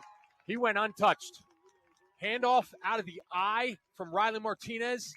Straight back, dropped, looked like it was off tackle run. He kicked it outside, took it the distance, ran down the sidelines to the pylon. Touchdown, Leo Brown and the Exeter Eagles. Could not been a whole lot easier for Leo Brown. So after a little bit of confusion, didn't take long for the Eagles to make Conestoga Valley pay for it as Leo Brown takes it in for his 2nd straight touchdown. And now here comes Jaden Ware on to attempt the extra point. Again, the last one was blocked. They're not going to chase the extra point this early in the football game. Still a lot of time left to go in period number 2. But a huge change of events here. After Exeter scores, gets the interception, and comes right back with a touchdown. And Franick knocks it through for the extra point. It's good. And now with 10:51 left to go in quarter number 2, when we come back, Conestoga Valley Buckskins are reeling a bit as Exeter's on top 20-7. Back after this on WEEU in Reading. Hey, Berks County, Chick-fil-A Catering makes game day even better. Choose from a variety of trays, including Chick-fil-A nuggets, mac and cheese, and chocolate chunk cookies. Perfect for your next gathering. Place your order through the Chick-fil-A app, online, or by calling ahead and pick it up at your local Chick-fil-A restaurant at Broadcasting Square, 5th Street Highway, and Exeter Commons. Take cooking off your plate this football season and enjoy the perfect spread with Chick-fil-A Catering. Availability and order requirements vary. See restaurant for details. So on the first play after the game's first turnover, again, Aiden Dauble with the interception. Then on the first play after that, they hand it off to Leo Brown. He goes 30 yards for the score. And the Eagle lead now is 20-7 as a result. And Leo Brown already over 100 yards rushing on the night as his memorable senior season continues. For Brown, the 11th straight game he has been over 100 yards. On the return, it's Garcia, 20, 25, 30, 35, and finally run out of bounds. Let's see how Sawyer Espenshade responds now to the big mistake, the interception that gave the football to Exeter and in CV territory. And Espenshade responds. His team is now down 2 scores. That's not like Sawyer Espenshade. That's only his 4th interception on the year for the season with 31 touchdown passes. And if that was after a 7-for-7 start throwing the football. Bear will split out to the left side. Garcia will come with him. Tight end Zanye Brooks Bryce is also into the game. He is off the left edge. And Connor Fisher, the receiver on the right side. Tegan Rubel, the back in the backfield. Espenshay's going to roll out to his left. Has time, looking for somebody. He's going to take off and run with it himself. And Espenshay will take on a tackler out to the 40. And a gain of about 6 yards, depending on where they spot it. Looks like they'll spot it down at the 41. It is a gain of 6 for the quarterback. Yeah, nice little sprint out there. He had a three-man route. He had 2 guys down the field. He had a guy in the flat, which I thought he should have given it to right away as the first read. But he was late on it and decided to keep it himself for a nice gain on first down of 7 yards. Yeah, it's not a specialty of Espenshay to run with the ball in that manner. Scramble perhaps, but not run with it, as he takes it for 6 here. He's going to roll out to his right this time, chased as he does. Underneath route, it's Rubel, the back out of the backfield for a first down, and just shy of midfield, Tegan Rubel's bumped out of bounds, but the Buckskins again will move the sticks on that little underneath route to Tegan Rubel. So same 3-man route to the field on that. I think he didn't want to get tackled. He didn't want to get hit on that play, so this time he did go to his first read in the flat to Rubel, and Rubel did the work for him for the first down. Second catch of the game for Tegan Rubel. 1st and 10 at the 48-yard line. 6 first downs for the Buckskins, 5 of the 6 in the air. At their own 48-yard line, 10 minutes left to go in the first half. Give is to Rubel, right up the gut. He's in Exeter territory before he's brought down, tripped up just across the 50-yard line and dives to the 47. That's a 5-yard gain. Yeah, nice physical run in there by Tegan Rubel. 5'8", 175-pound senior. Just low to the ground, low gravity, just grinds it. Hard run on first down of 6 yards. Yeah, to the 47, we'll call it 2nd down and 5. Again, 3 receivers for the left side for Espenshay, and 1 in Connor Fisher to his right. Espenshade's going to roll out to his left. Again, he's underneath. He's looking deep. He's looking for Bear. Bear leaps, but he cannot make the catch. Jaden Ware was there in coverage. This is a great matchup of athletes with Cordell Bear and Jaden Ware. The pass a little bit too deep and incomplete. It's 3rd down. Pretty good throw on the run, though, by Sawyer Espenshade. He made it catchable for Cordell Bear. Cordell Bear high-pointed it versus Jaden Ware. It was a nice little battle there, like you're in the high school gym. They're both playing hoops and out-leaping one another, but Cordell Bear just couldn't bring it in bounds. I thought it was interesting. Espenshaid had this safe underneath route to Rubel, but he went for the big hit for Bear. But he's got another couple downs to work with here because it's only 3rd down, 3rd and 5. Espenshaid this time will go for Fisher on the quick hitter, and Fisher makes the catch, and his forward progress is stopped right around the 41, and that's going to be enough for a first down. That was the play, Matt, going back to that first meeting where they opened up the offense. Just those little quick dig routes on the right side, especially for Fisher. Yeah, little quick hitch route backside into the boundary. Getting that completion percentage high, but that confidence going for the team. Just a quick thrown catch for a first down. Connor Fisher's second catch of the day goes for 6, and it's 1st and 10 again for CV. They're now at the Exeter 41-yard line. Inside of 9 minutes left to go in a very entertaining football game. Espenshaid again going to roll out to his left. Stops, plants, throws back across the grain, and airmails it over the head of Garcia and incomplete. Never good throwing back late across your body. He was looking there for Josiah Garcia coming on a crossing route. He did stop as he was rolling out, but late down the field across the middle of the field is never good. He had Exeter defenders all around him.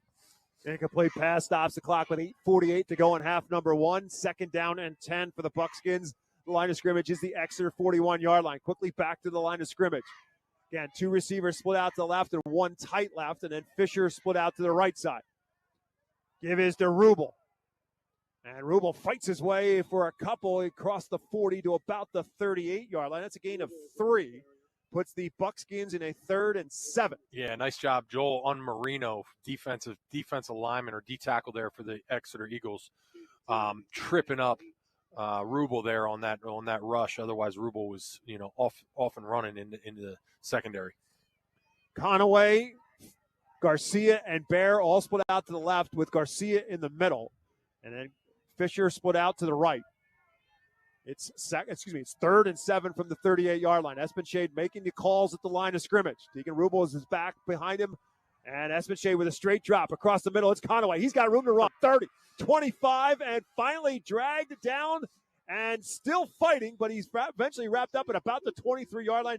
Another Buckskin first down. Yeah, 3 wide receivers set to the strong side of the field, and you had Conaway as the slot receiver running a shallow cross. Really nice job by Sawyer Espenshade getting getting the ball to him quickly, allowing Conaway to do the rest with his legs, using his speed, getting down the field on that shallow cross for a nice, solid Buckskins first down. A gain of 15. It's first and 10 at the 23. Third catch of the game for Conaway. Same formation with Bear, Garcia, and Conaway left to right on the left side. To give his to Rubel. Rubel trying to find it some daylight. Jackson Kozik will wrap him up.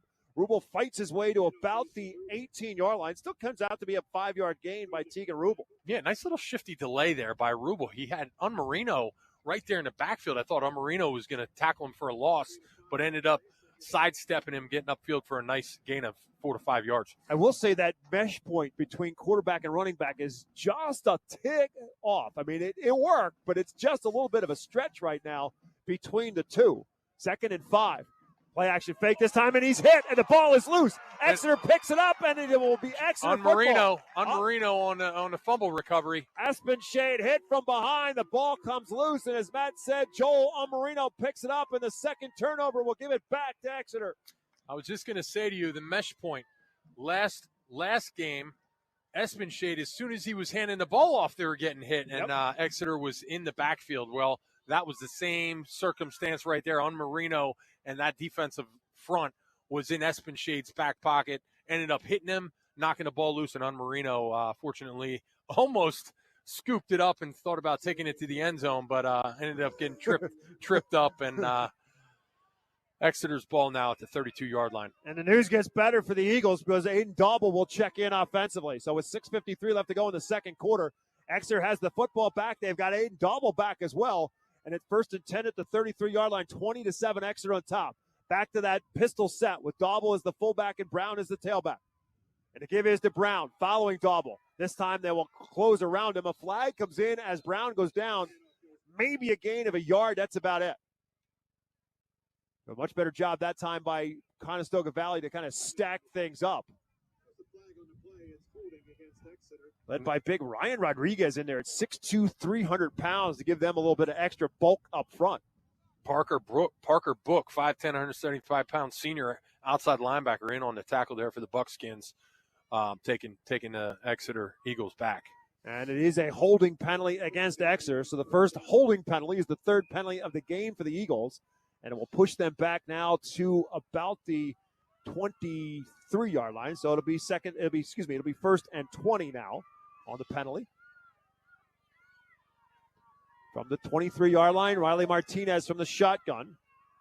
And play action fake, has time. Looking again for the home run for Ware. Ware with a step, Ware with a football. To the 25-20, foot race to the 10. 5, touchdown Exeter. Riley Martinez to Jaden Ware, 77 yards. What a throw and catch again.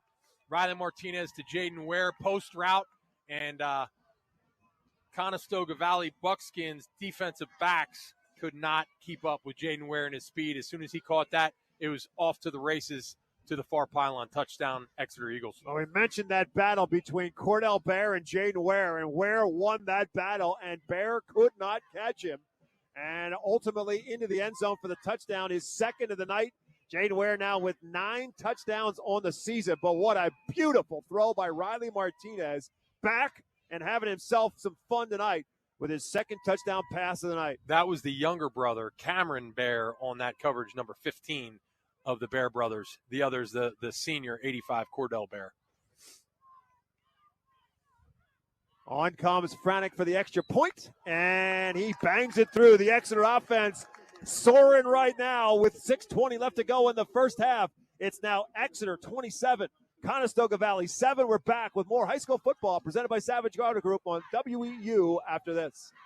Too busy to cook during the busiest time of the year? Let Schmeck's Villa prepare your gourmet dinner. With nightly specials Tuesday through Sunday, the family atmosphere and delicious food will make for a fun and memorable night out. From savory seafood to a hearty landlubber's meal, Schmeck's Villa hits the spot with a sweet dessert to cap off your night. Call and reserve a table today, 610-779-0337 for Schmeck's Villa in Exeter Township.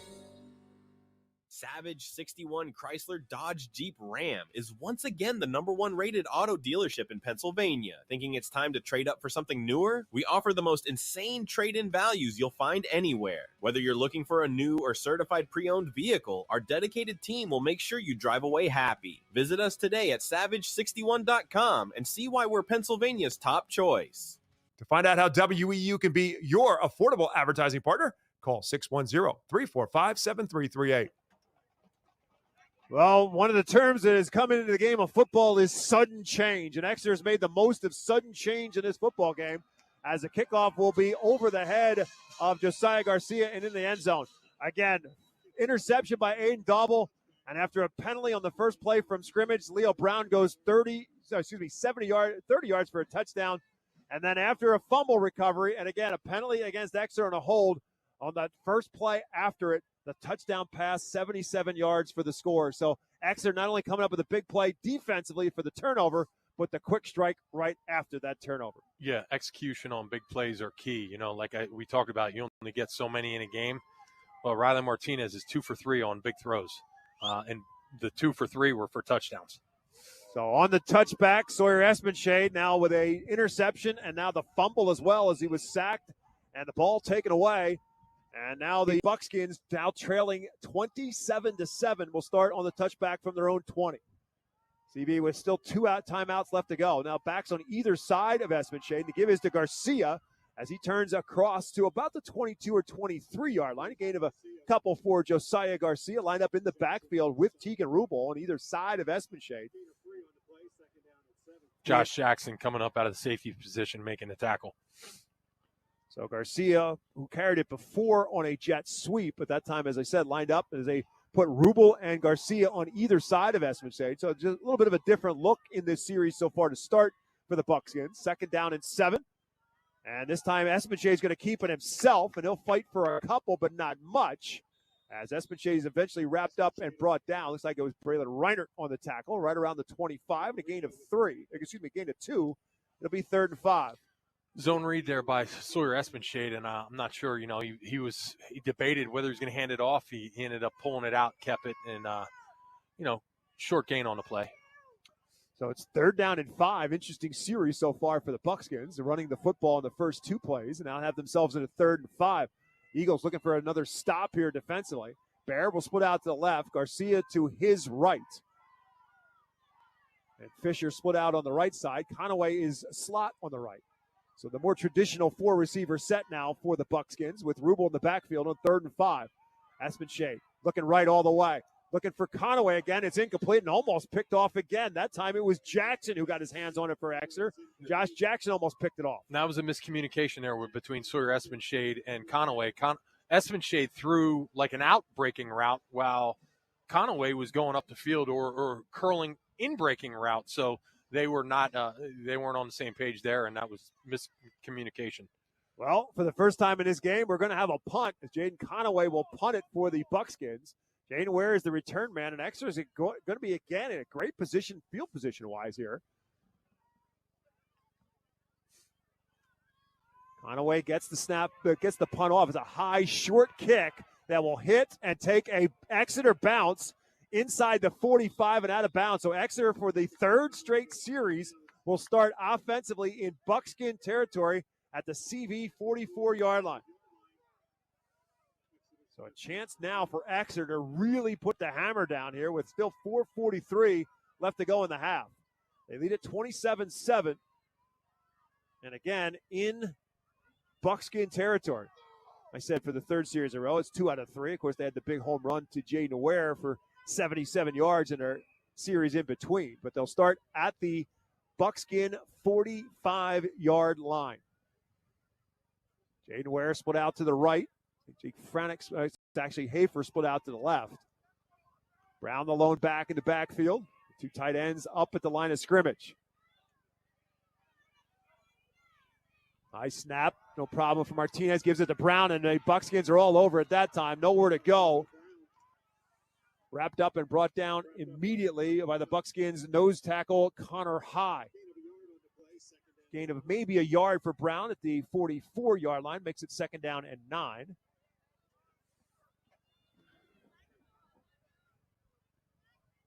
Now Dauble will check in, and Hafer out, and Kozik in as well as Reinert. So the three tight ends again on the field. So we'll probably see that pistol set with Dauble in the backfield. That's what we're going to get. Again, right, Martinez in a shotgun. Dauble's on his right, and then Brown behind the two of them. On a 2nd and 9 for the 44. Give again is to Brown. Brown 40-35, and another first down for Leo Brown. Leo Brown punishing run there. Broke through the interior line there.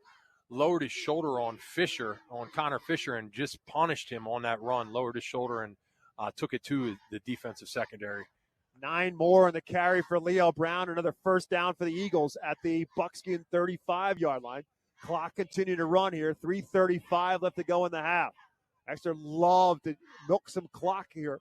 Give Conestoga Valley less time to work with. Here's Brown again. Brown going to kick it outside. Straight arms his way to the 30, 25, and down to close to the 20-yard line before he's eventually bumped out of bounds. Stops the clock with 3:26 to go, but it looks like it's another Exeter first down. It is. Yeah, off tackle run there by Leo Brown. Leo Brown ended up kicking it outside, and using his speed, getting up the sidelines down to the Buckskins 21-yard line. 14 more for Leo Brown, already over 140 yards unofficially. And we still have 3 minutes and 26 seconds left to go before halftime. So Leo Brown, 2,000-yard season. Jane Zandier, a 2,000-yard season last season for the Eagles.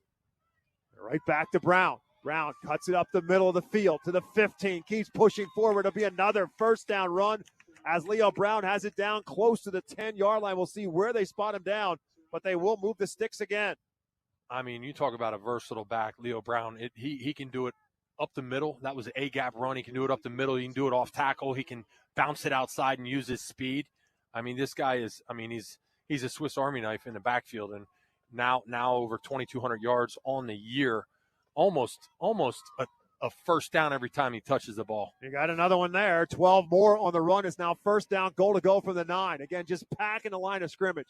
Lots of bodies up front with Dauble in the backfield helping to lead the way for Brown on first and goal from the 9. Right back to Brown. Has a hole. Fights his way to maybe the 5. It'll be second and goal. Yeah, it looks like he's all the way down to the 2-yard line. It's like they're going to spot him down a little bit short of that. No, yeah, I think. Yeah, the tail of the football, we'll call it the 5, maybe the 4. So it's second down, goal to go. But again, for Matt Bauer, you're trying to take some time off this clock as much as you can, but now 2:20 left to go. Would be the worst thing in the world if you don't score here and take another down. The more time you have it, the less time Sawyer Espenshade and Conestoga Valley does. Now, Martinez under center to give his to Brown with the two fullbacks leading the way. Brown bounces off a tackle. Will take it to the end zone for another touchdown. Hafer, third of the night. Hafer under center on that one. That wasn't Martinez. That was Hafer under center. So they change it up. They brought Martinez off the field. They brought Jake Hafer in. They let him take the snap. He hands it to Brown, who follows those two fullbacks into the end zone for his 3rd touchdown of the night. And the Exeter Eagles continue to add on. A dominant first half so far for Exeter. Branick again on for another extra point attempt.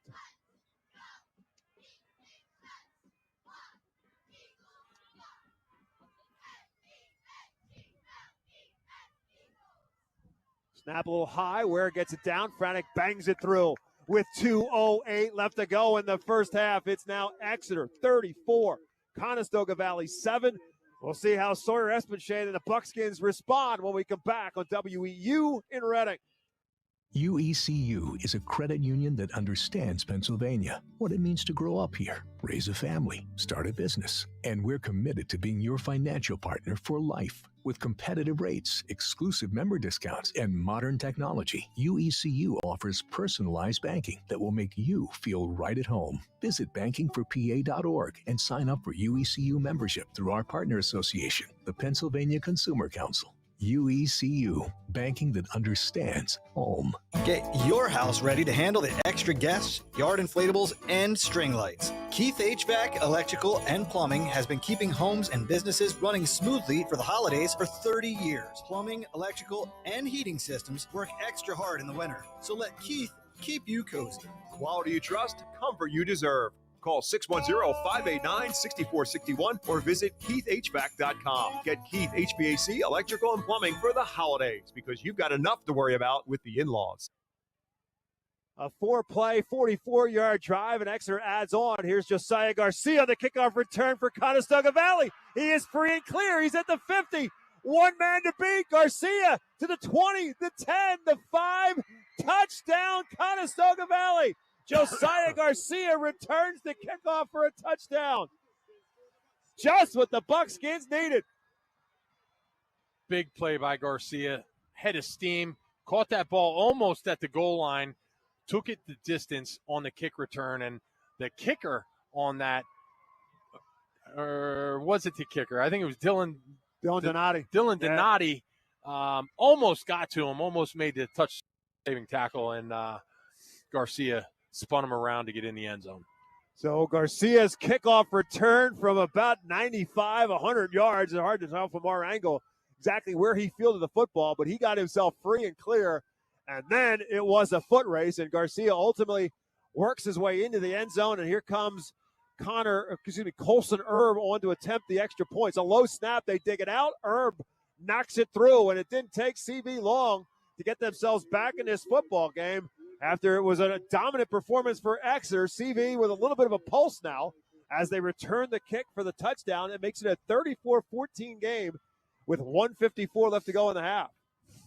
So an interesting turn of events, but it's still very much an Exeter football game. And now the Eagles will get some time left on the clock to go to work, and they still have all 3 of their timeouts to work with. Nice little 2-minute drill here for Riley Martinez coming back. Second game back. I'm sure he's excited to run a 2-minute drill. Again, he's got time to work with and timeouts to work with as well. Yeah, they got all 3 timeouts left. So John Shapansky certainly hoping to give his team a little bit of a spark before halftime, and maybe not the way he might have thought he might get it, but he'll take it for sure as Garcia on a 95-yard kickoff return for a touchdown. Now they pretty early on in the football game, but let's not forget that what helped CV out in that fourth quarter comeback was an onside kick. They scored a touchdown. They got the onside kick. They got the ball right back, and they scored another touchdown. I don't think this is the moment for an onside kick. Pretty early to do that. 34-14 right now. Do they really want to give Exeter the ball at their 50-yard line with 2 minutes to go? I don't think. Nope. Now he's kicking off. It'll be Ware from his own 15 to the 20, 25, and 30. And Jaden Ware will dive to about the 32 or 33-yard line. So as Matt said, let's see how Riley Martinez can run the 2-minute offense here. Again, out since week 2 with the shoulder injury. Came back to play last week against Lower Dauphin. And so far in this football game, he's 3 for 6 for 129 yards and a couple of touchdowns. I'll tell you, a good 2-minute drill is handing the ball off to Leo Brown as well. It's not a bad way to be effective. Not a bad 2-minute drill. He is already unofficially 15 carries, $160, and 3 scores on the night. We have 1:48 to go before halftime. Again, it's that pistol set with Dauble as the fullback and Brown as the tailback. And it is Brown who gets the call, following Dauble. This time CV will stack him up, and they will drive him down. 3 Buckskins there to wrap him up. Forward progress will give him a couple of yards, and that's it. Maybe a yard. Nice job there by the Buckskins front 7 there to just wrap Leo Brown up. Maybe a yard. Maybe a yard on the carry. Neither team calling a timeout yet. 1:25 to go in the half. Second down and 9 from the 34-yard line. Where the lone receiver out there for the Eagles, he is split to the right. Everybody else is a tight end. Now Ware will go in motion. He'll loop around the quarterback. They fake the toss sweep. Martinez looking to throw. He's got a man. He's going to get picked off. It's intercepted by Garcia. His intended target was Jackson Garcia. Garcia is still running and will now take a knee at about the 30-yard line. Josiah Garcia with the interception, and the Buckskins are back in business. Riley Martinez will want that throw back. He was late down the field. He was throwing to his tight ends. Play action, toss fake to Jaden Ware, and he had a 2-man route down the field, and he was down the field, and Garcia made a nice play on that ball on the interception. High school football at 8:30 a.m. WEEU in Reading, and it's with 1:01 left to go. They'll have time on the clock and field position for Sawyer Espenshade and the Buckskins to try to make something else out of the end of this second quarter. What a huge turn of events this could be, with the Buckskins getting the football now at the Exeter 30-yard line. Garcia is going to be in the backfield again with Rubel. Nope, now he's going to move up to a wing on the left. Rubel the back in the backfield with Espenshade. Now he goes in motion. Espenshade looking to throw. He's in trouble. He's going to run out of there and run with it and run for a couple yards before he's wrapped up and brought down. Yeah, smart job by Sawyer Espenshade, tucking that ball, scrambling, getting up the field for positive yards. He was feeling the pressure in the backfield. CV will burn the timeout. Remember, CV had to use that one timeout late in the quarter when they came back out to start a series. It was 34.9 left to go in the first quarter, and there was some confusion, and John Shapansky and his coaching staff opted to call a timeout. So now they only have one timeout left after that scramble by Espenshade gets them a couple yards to the 27. It'll be 2nd down and 7 for CV there at the Exeter 27. But again, now only one timeout left. 50.3 left to go in the half. So you'd like to at least keep that timeout in your pocket, Matt, in the event that you need it for a field goal. Yeah, that's very true. Keeping that in your back pocket in case you need a field goal and you can't get out of bounds for sure. So it's 2nd and 7 again at the Eagle 27. Aiden Dauble and Braylon Reinert, by the way, had the tackle on that play. And again, Dauble came up limping a little bit, but he's still out there. He's got that left ankle pretty heavily taped right now. 2nd and 7 at the 37. This time they're going to put the majority of the receivers, the 3 receivers on the right side, and Bears the lone receiver on the left side. Espenshade looking right all the way. Steps up in the pocket. Fakes. Going to run with it. Tries to get loose and just knocked off his stride by Dauble. He might still be running as he runs it down to about the 20. Should be enough for a first down. It is.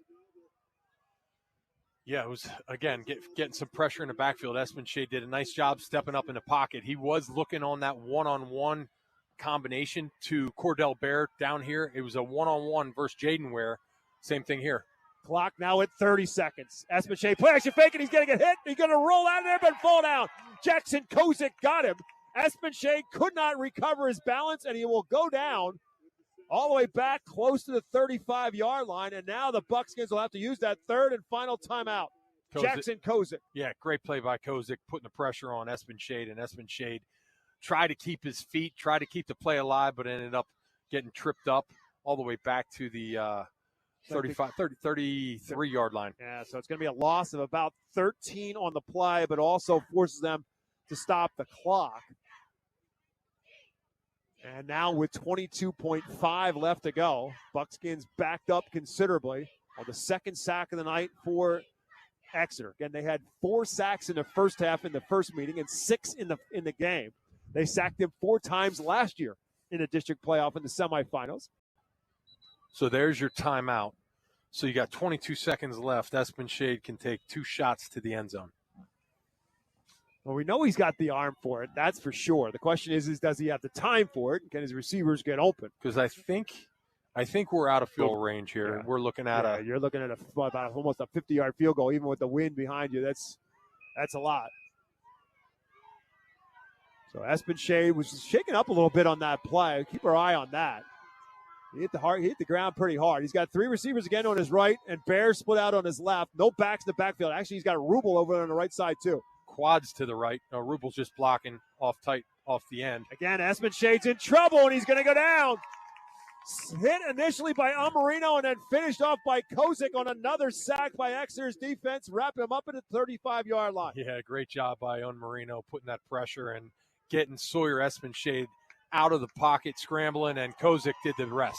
And the Buckskins will not bother to try to get another snap off as the Exeter defense comes up big down the stretch and denies CV a chance to take advantage of Exeter's first turnover.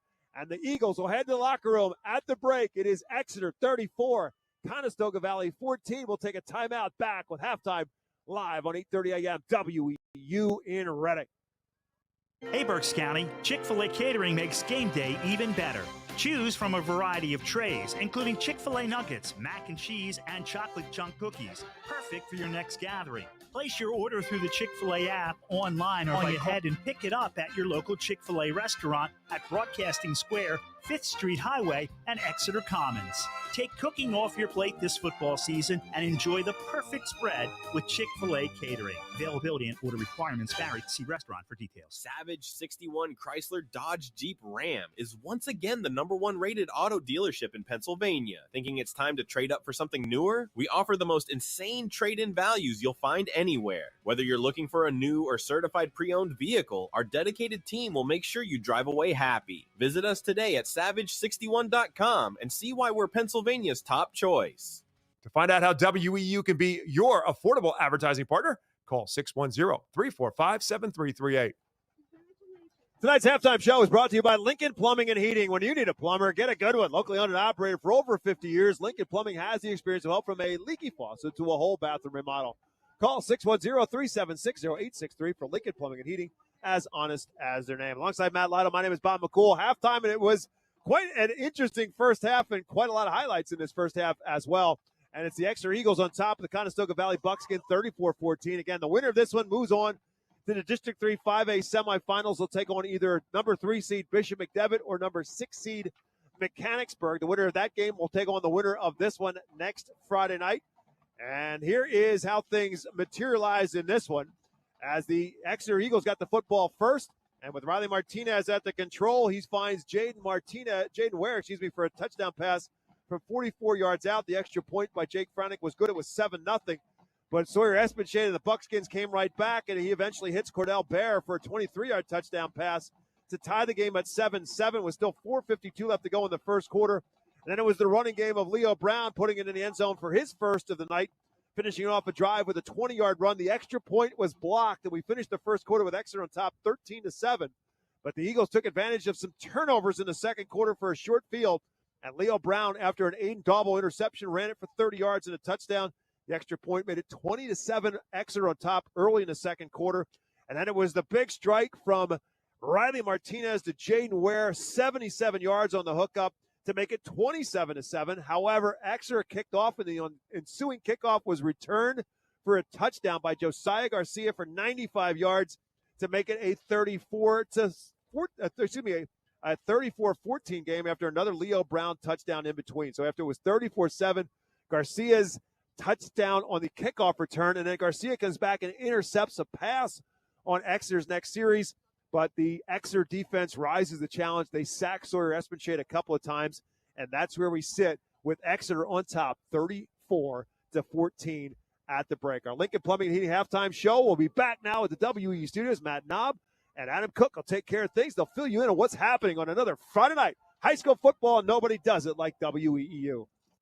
Thanks, Bob. Back here at the warm and friendly confines of the WEEU studios, I'm Matt Knob, joined alongside Adam Cook. Sophie Siemens and Gracie Raleigh are here as well, working behind the scenes. Adam, big game tonight. We talked about it in the pregame show. Two of the top offenses in District 3, and they're showing that tonight so far. Exeter leads 34-14, but I think the thing that stands out the most, Exeter has been able to capitalize on the explosive plays. Absolutely. I mean, 34-14, and you have Exeter, who has a 77-yarder, Martinez to Ware. You have Martinez to Ware again to start the scoring, which was 41 yards. You have Brown with 20 yards, 30 yards, as well as a 3-yard rushing touchdown. Exeter has just been great all over on this offense, and defensively, they made that stop at the end of the half that prevented Conestoga Valley from drawing closer. The Buckskins stole a little momentum back with a kick return touchdown, but like you mentioned, Adam, that those two sacks late in the half to knock Conestoga Valley out of field goal range and take a 20-point lead into the halftime break for the Eagles, that's big as far as momentum is concerned heading into this second half. And another thing, with Riley Martinez back in the lineup, safe to say it adds another dimension to the Eagles offense where now these defenses can't just lock into Leo Brown. Yeah, absolutely. Exeter has been really focused on this run game for most of the season, but to add such an effective pass game with Riley coming back, Jaden Ware being great on both sides of the ball, and Jaden adding all these touchdowns on the receiving end, it has been so crucial for Exeter, and they're looking really, really great. That's why they've put up 34 points in just this first half. Exeter leads Conestoga Valley 34-14, District 3 Class 5A quarterfinal right here on 830 WEEU. If you missed the first half, well, there's still another half to play, and if you've seen Conestoga Valley, they're never out of it with Sawyer Esperance-Shade at quarterback. You can tune into the game on the 830 WEEU Sports YouTube channel or 830 WEEU Facebook Live or on the radio at 8:30 a.m. When we come back, Adam and I will break down all the scores from around the District 3 playoffs right here on 830 WEEU. If you are buying or selling a home, contact RE/MAX real estate agent Phil Macaronis. With over 20 years of experience and a member of the RE/MAX Hall of Fame, Phil does it all. From residential to commercial real estate sales. And with his large catalog of repeat and referral customers, you know you can depend on Phil Macaronis, no matter where you're looking for your next home. Call 610-670-2770 or call Phil directly anytime at 610-858-4555. This season, stick with everyone's favorite snack, Diefenbach's Kettle Chips. Legend has it Mark Diefenbach loved kettle-cooked chips so much he turned his Berks County kitchen into the ultimate snack factory. Now, over 60 years later, we're still making that delicious PA-crafted crunch with the same passion and quality right where it all began. So crunch into some flavorful Diefenbach's Kettle Chips today and snack on a delicious tradition. Savage 61 Chrysler Dodge Jeep Ram is once again the #1 rated auto dealership in Pennsylvania. Thinking it's time to trade up for something newer? We offer the most insane trade-in values you'll find anywhere. Whether you're looking for a new or certified pre-owned vehicle, our dedicated team will make sure you drive away happy. Visit us today at savage61.com and see why we're Pennsylvania's top choice. To find out how WEU can be your affordable advertising partner, call 610-345-7338. Welcome back, everyone, to the halftime show here on 830 WEEU. I'm Matt Knob, joined by Adam Cook. Our game tonight is Exeter at Conestoga Valley, and the Eagles lead the Buckskins 34-14 at the break. Let's take a look at the District 3 playoff scoreboard around District 3. And we'll start with the 6A quarterfinals. Central York leads Cedar Cliff 35-0 at the break. Wilson leads William Penn 14-8 at halftime. Mason Young has 2 passing touchdowns for the Bulldogs. The winner of Central York and Cedar Cliff and the winner of Wilson, William Penn, will square off next week in a semifinal. Central York is the #1 seed in Class 6A. Manheim Township leads Hempfield 21-0. It's the Darius Dixon show. He had a pick 6 and 2 other touchdowns. He's got all 3 of the Blue Streaks touchdowns. They lead Hempfield 21-0. The other quarterfinal is tomorrow. Central Dauphin at undefeated Harrisburg. Harrisburg is the defending 6A champion, and they did beat Central Dauphin 27-0 in Week 8. That game will be at Harrisburg tomorrow at 1 p.m. The winner of that will take on the winner of Manheim Township and Hempfield. A look at the 5A slate. These games are in the quarterfinal round. Our game of the week, Eagles leading 34-14 at Conestoga Valley. Leo Brown with 3 touchdown runs. They'll be playing the winner of Bishop McDevitt and Mechanicsburg. McDevitt up 27 at home at the half. And the other side of the bracket, New Oxford at home leading Spring Grove 14-0. And Solanco 35-10 at home at the break. Isaiah Wright with a pick 6. In 4A, some more quarterfinals. Susquehanna Township, they're up big, 50-6 at halftime for Susquehanna Township. Sincere Littlejohn had a rushing touchdown, and Jared Kern had a 20-yard touchdown reception. Susquehanna Township is the #1 seed. They are 10-0. They will likely advance and take on the winner of Wyomissing LS. That game is tomorrow at Wyomissing at 1 o'clock. A quarterfinal. Wyomissing beat LS 46-7 in Week 10, and LS is the defending District 3 Class 4A champion. In other games in 4A, West York 7, Middletown nothing at the break, and Twin Valley up big over West Perry, 28-3 at halftime. Engel had an 80-yard touchdown run in that one. Now looking at 3A, the semifinal round, Berks Catholic leading Bermudian Springs 14-0 in a District 3 rematch. Owen Schalk with 2 touchdown runs as the Saints look to advance to the championship game. Trinity leading Anvil Cleone at 28-14 at the break. Trinity doing that on the road. Jarzinski with 4 total touchdowns. Jarzinski with all the touchdowns for Trinity Yes. there, Adam. Maddox Jarzinski, pick 6, and 4 total touchdowns for Trinity. In Class 2A, Steel High 38, Halifax 7. That game is at the break. This is the 2A final being played at Susquehanna. The winner will advance to the PIAA playoffs, and Steel High is the defending District 3 Class 2A champion. In a game that is a little bit more close, the 1A championship between 2 teams coming out of York Adams 3. York Catholic leading 21-17 over DeLone Catholic at the break. Winner to the PIAA playoffs, and this one at Hanover. Lots of games, lots of scores, sort of all over the board. Did anything stick out to you, Adam, as we read through the scoreboard? I think William Penn, that's a close one. William Penn was leading by a point, and then Wilson had to come back to retake that lead at the half. And I mean, Exeter coming out of this one dominant, this is a statement against CV. A first half statement for the Eagles, and I agree with you, Adam. Wilson 14, William Penn 8. William Penn is the 5 seed out of York Adams Division 1. Wilson's the 4 seed out of Lancaster Lebanon League Section 1. So by seeding, this game should be close game, and we have that here at halftime 14. It'd be interesting to see how the Bulldogs play in the second half. We're going to take a timeout.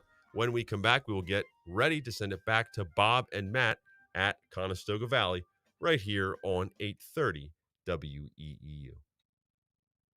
Too busy to cook during the busiest time of the year? Let Schmeck's Villa prepare your gourmet dinner. With nightly specials Tuesday through Sunday, the family atmosphere and delicious food will make for a fun and memorable night out. From savory seafood to a hearty landlubber's meal, Schmeck's Villa hits the spot with a sweet dessert to cap off your night. Call and reserve a table today, 610-779-0337 for Schmeck's Villa in Exeter Township.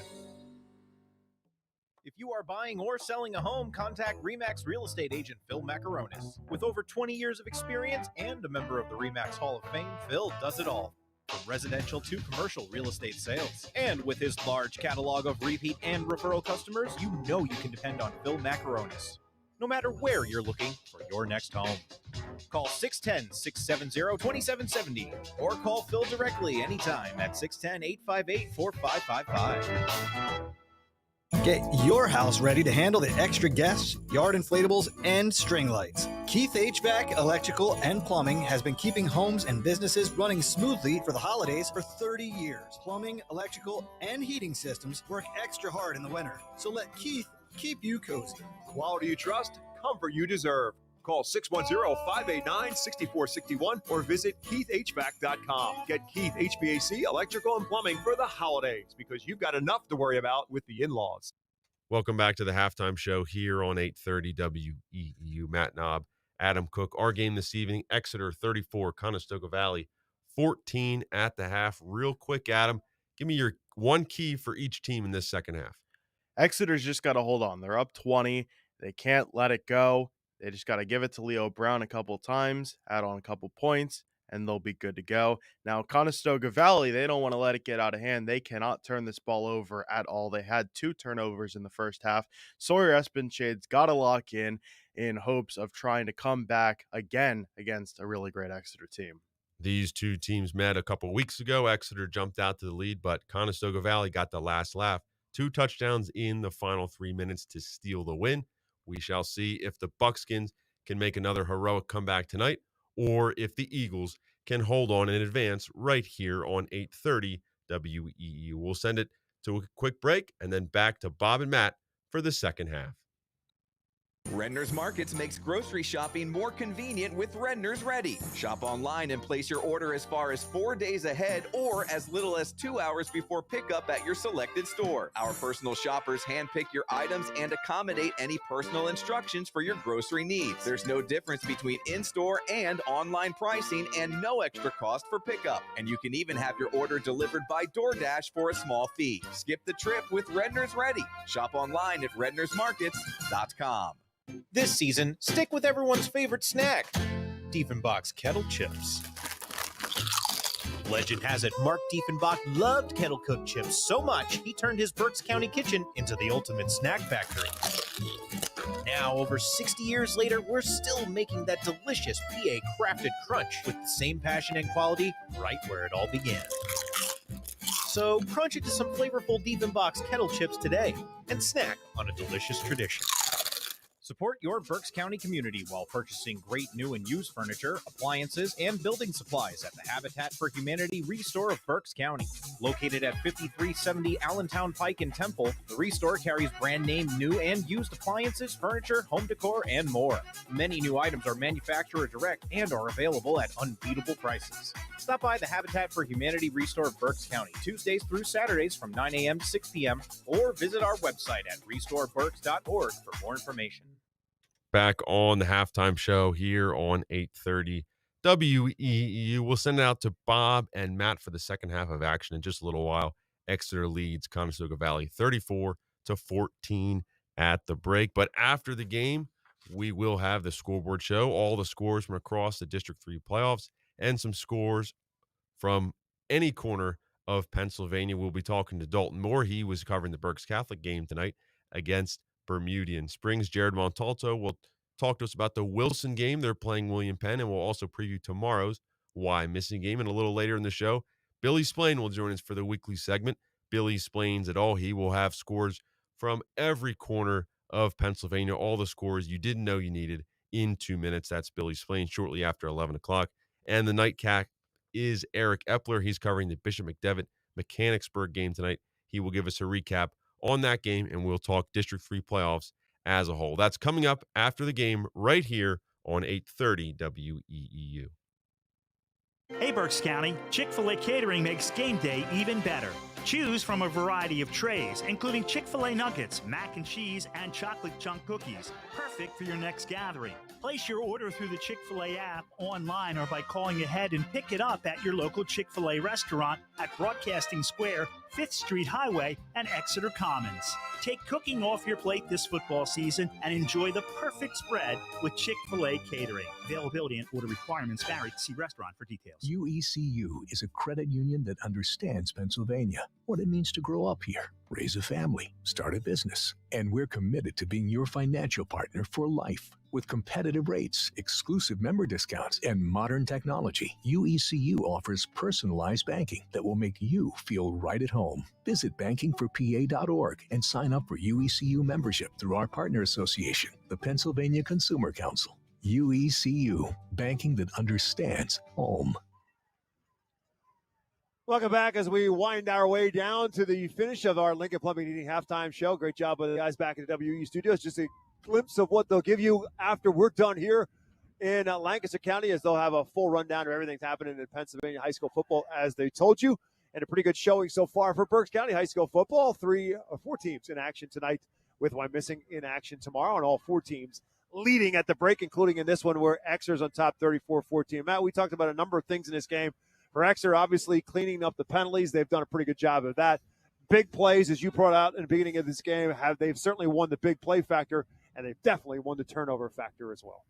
Yeah, I mean they've got the trifecta: big plays, turnover, and they're disciplined. They're playing disciplined football tonight. They're executing, and the scoreboard shows it. I'm really excited about. I mean, obviously we know Leo Brown is just dominant in the backfield. You know, over 2,000 yards rushing, but Riley Martinez, having him in the factor underneath center, making those big throws, executing those post passes to Jaden Ware, those were big plays. Just takes the wind right out of the Buckskins' sails when you have those big plays that are executed. It's hard to combat those. Brown has obviously been brilliant. 16 carries unofficially 161 yards to go along with his 3 touchdowns. As Matt said, it seems like he runs for a first down just about every time he touches it. Well, he has tonight pretty much, averaging over 10 yards a carry so far. But with the added value of having Riley Martinez 3 for 7 in that first half, 129 yards and 2 big strikes to Jaden Ware for the scores. He did make the one mistake on the interception, but the other side of that is that Exeter's defense came up big, especially in that second quarter, where they started to get pressure on Sawyer Espenshade. They started to get sacks on him, and they also forced some turnovers as well. So it'll be the Buckskins who will get the football first. They got one little glimpse of daylight at the end of that second quarter. First on the Garcia interception return for the touchdown, the kickoff return for the touchdown. Then he had the interception. They got the ball right back. But that's when Exeter's defense rises to the challenge. They come up with a couple of sacks and end the first half as a result. So the Buckskins will be back with the football to start the second half. Espenshade unofficially in the first half, 10 for 14, 115 yards, a touchdown and interception. 10 for 14 is a great first half, but he was 7 for his first 7. So obviously a little bit of a different scenario in his second 7 as Jake Franick's 10, 20, 25, 30, 35, and 40. Another good return by Josiah Garcia, this time out across the 40-yard line. Yeah, Garcia just cutting through the Exeter defenders on this kick return. Just very shifty with speed. Good return all the way out to their own 40, 42 or 41-yard line. Good return. Bob, I go back to Leo Brown and how impressive Leo Brown is, 10 yards per carry. We can't forget to mention Jackson Kozik, Braylon Reinert, and Aiden Daubel, how important they are to this success of the running game for the Exeter Eagles. I mean, they're the H-back, they're the fullback, they're opening those holes, they're the lead back for Leo Brown. Here is a handoff to Garcia, short side on the jet sweep, and Garcia will get a couple as he's wrapped up and brought down. And on the tackle for the Eagles was Matt Liss, wrapping him up and bringing Garcia down after a gain of about 3 to the 44-yard line, make it second down and 7. And we talk about Daubel, right, on the offensive side. Defensive side, he had that nice turnover interception that really sprung the Eagles on the big play on the defensive side of the ball. So these guys have come to play tonight. Look at misdirection here. Misdirection is Justiniano with the handoff, and he'll take it for a couple out close to midfield before he's wrapped up at the 49-yard line. It's a gain of 5. First time that Gabe Justiniano got a touch on the game on the night. Picks up 5. It's 3rd and 2. Yeah, Nick Pat. First down marker. It has started to rain here at Conestoga Valley High School. It started during the halftime break, so the Buckskins now fighting the weather and fighting Exeter as well. 3rd and 2 for Conestoga Valley from their own 49-yard line. Opening series of quarter number 3. Espenshade from the shotgun. Man in motion again is Garcia, but the give is to Rubel up the middle, and Rubel will fight his way for what looks like it'll be a first down in Exeter territory at the Eagle 47-yard line. He needed 2. He got more than that. He got 4 to first down run. Seeing some misdirection out of the Buckskins backfield. They're motioning Garcia right at the snap of the ball, faking the handoff to him on the jet sweep and giving it to Rubel for the hard-fought yards for the first down. 1st and 10 at the Exeter 47-yard line. Connor Fisher splits out on the right side. Justiniano goes in motion. They're going to hand it off to him on a jet sweep to the left side. Justiniano breaks a tackle. 40, 35, still on his feet, and down close to the Exeter 30-yard line before eventually a swarm of Eagles will wrap him up in another first down run, this time by Gabe Justiniano on the jet sweep. Yeah, Justiniano, 5'10", 155-pound senior, showing some speed into the boundary over there with a lead block there by Garcia. So nice little change-up misdirection to Justiniano. Justiniano, we saw at Conestoga Valley in a game against Governor Mifflin. He had a pretty good game against the Mustangs. Now here comes Daubel to the sidelines. And Daubel's fighting through that ankle issue, and he comes to sideline here on 1st and 10. Here's a handoff to Rubel. Rubel, nothing outside, so he tries to cut back the other way and doesn't get much. Jackson Kozik made him reverse his ground, and Rubel fights for a couple to about the 29-yard line. I'll tell you what, Sawyer Espenshade is timing that up pretty close with that motion. Justiniano going in motion almost clips the ball as it's getting snapped back to Sawyer Espenshade. So, I mean, you talk about timing. Timing is everything, and that ball is pretty close. 2nd and 8. Justiniano again goes in motion. Again, they're going to hand it off to him on the jet sweep. He'll turn up the field. The ball's out. Ball is on the ground. Who's going to come up with it? Somebody got a helmet on it, poked it loose, but it looks like CV will recover it. It will be a gain for Justiniano and a huge dodge of the bullet right there for the Exeter Eagles, and now, for Conestoga Valley, and now there's another Exeter Eagle hurt. This time it's Jackson Kozik. So Aiden Dauble, who is on the sidelines right now. Now it's Jackson Kozik who is shaken up on the play, so he's now up on his feet quickly. And the shoulder pad pulled out of his jersey. Rolling that shoulder around a little bit, but he's walking off the field under his own power.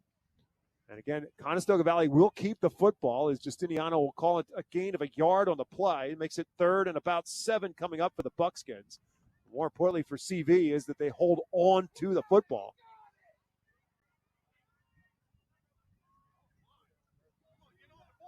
So both Dauble and Kozik now off the field for Exeter's defense on 3rd and 7. Espenshade again with 2 receivers on his right, 2 on his left.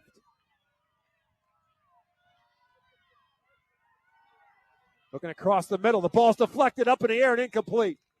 Might have been Liss who got a hand on it. Somebody up front, either Marino or Liss got a hand on it. The incomplete pass will make it 4th down. Well, it was a well-timed ball getting knocked down or batted down because they had a nice little 2-man route with Fisher and Garcia up the sidelines, up to the boundary sidelines over there for Conestoga Valley, and that ball was deflected at the right time. No choice but to go for it here for CV in Exeter territory at the Eagle 28. It's 4th down and 7. Dauble is back out on the field now for Exeter. Espenshade making adjustments at the line of scrimmage. Justiniano again, the man in motion. They fake the handoff on the jet sweep. Espenshade flushed out of the pocket, but he won't get away from Marino. Marino grabs him by the shirt tail and throws him to the ground, and Exeter will take over on down. Sacks him all the way back to the 38-yard line.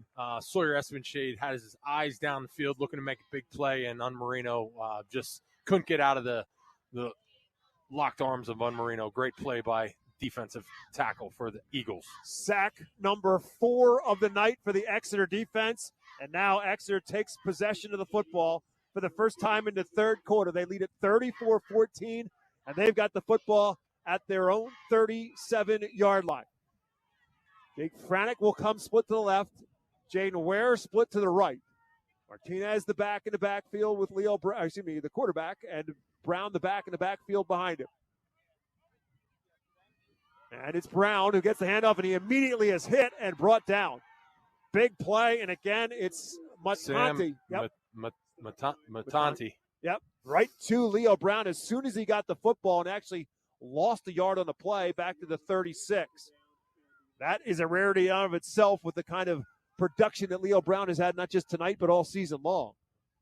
Now Franick out, Aiden Dauble back in on 2nd and 11 from the 36 for Exeter. That was the first I've seen the Buckskins get in the backfield and wrap up Leo Brown like that. And great play there by Matanti for Conestoga Valley. Again, it's that pistol set. Ware split out to the left side. Dauble the fullback.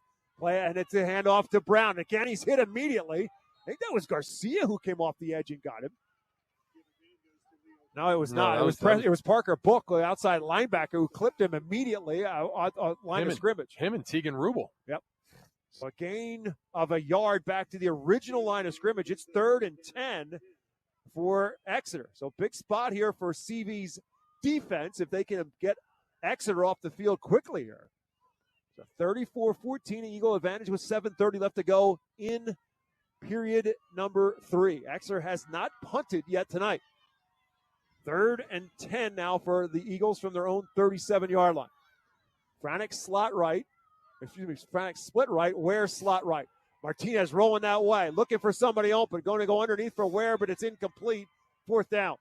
Yeah, 2-man route rollout for Riley Martinez, looking to throw the out route there on the run and just threw it a little bit long there for Jaden Ware.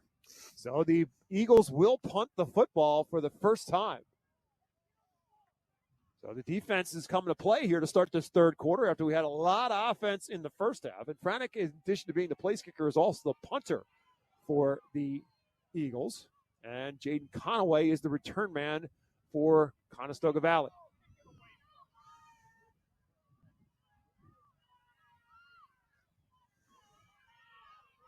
And they just jumped off sides. Buckskins jumped, tried to time the snap. It was Rubel trying to time the snap to try to get in there to block it. It's going to cost them 5, but it's not going to be enough for a first down. Just the second penalty of the game against CV. It's been pretty penalty free in this game. Exeter with three penalties in the first half. CV now, I assume that they jumped off sides. Let's make sure of that before we assume. The Exeter's backing up. It's on Exeter.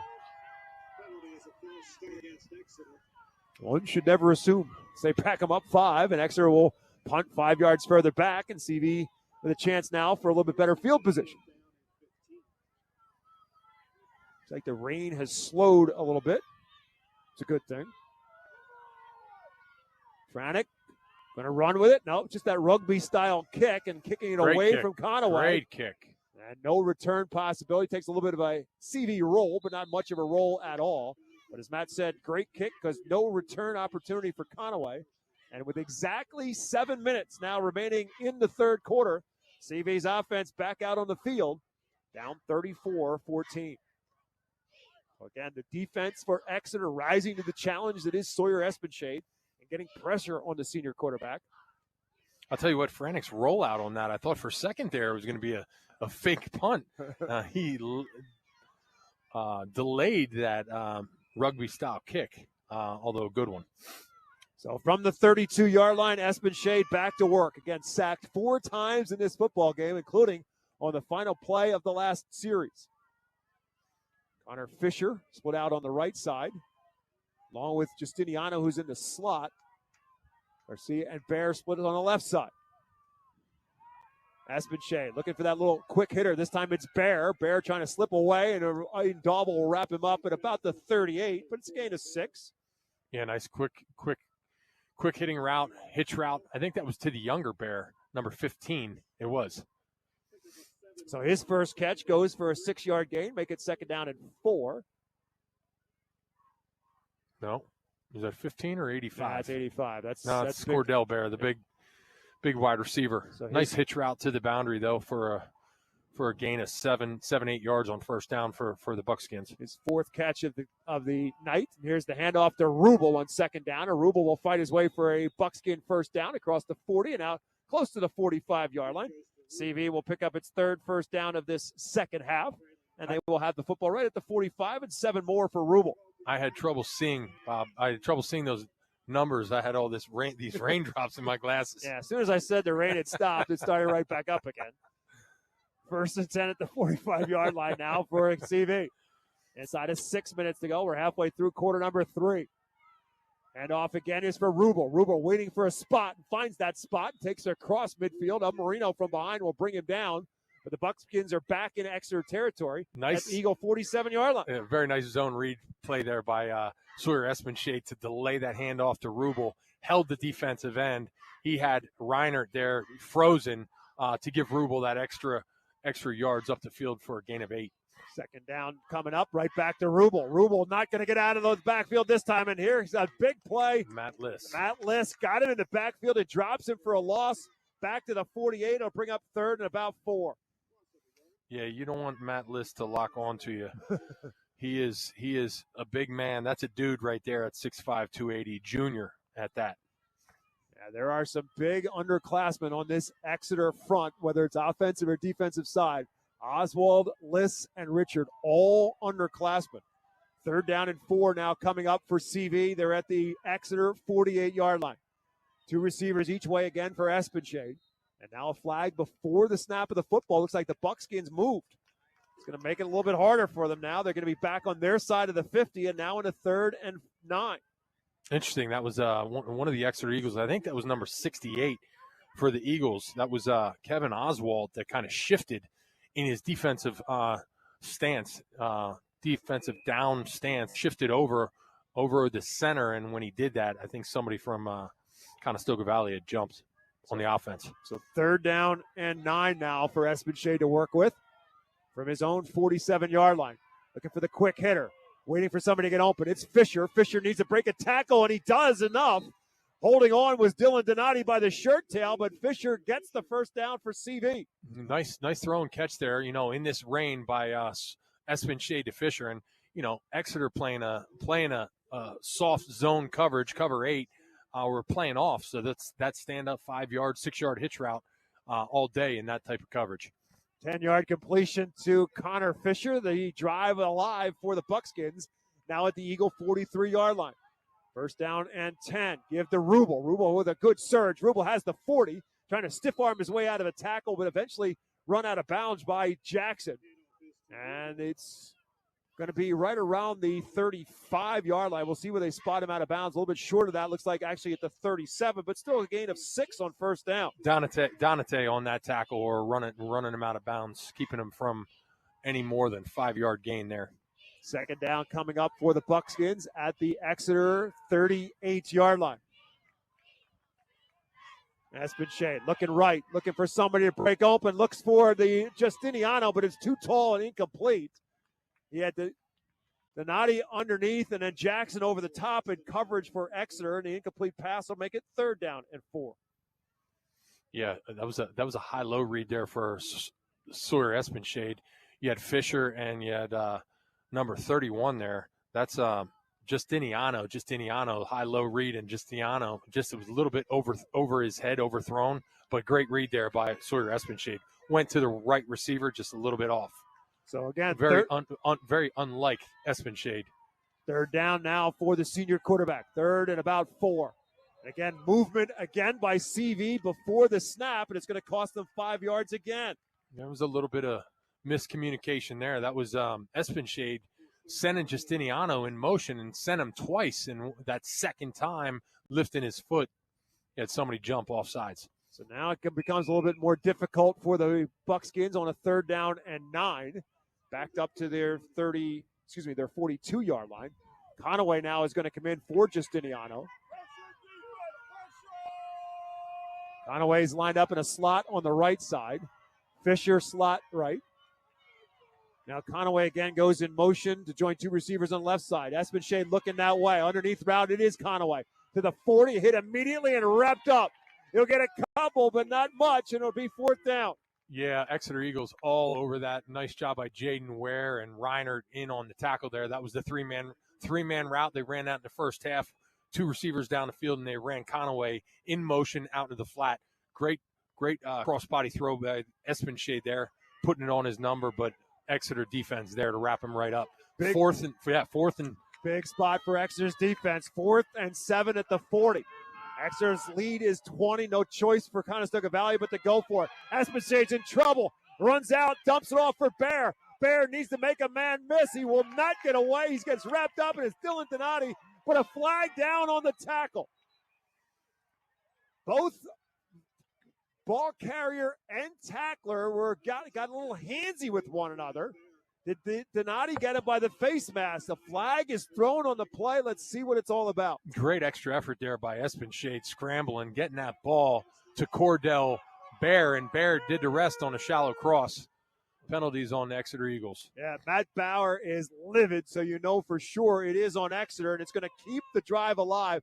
Bear fought his way to try to get the first down, and ultimately because of the penalty, he's going to get that first down, and CV keeps the drive alive. They will walk the penalty off, and the ball will move all the way down now inside the 25 to the 21-yard line. So another penalty costing Exeter, and more importantly, keeping the drive alive for the Buckskins. 1st and 10 at the 21-yard line.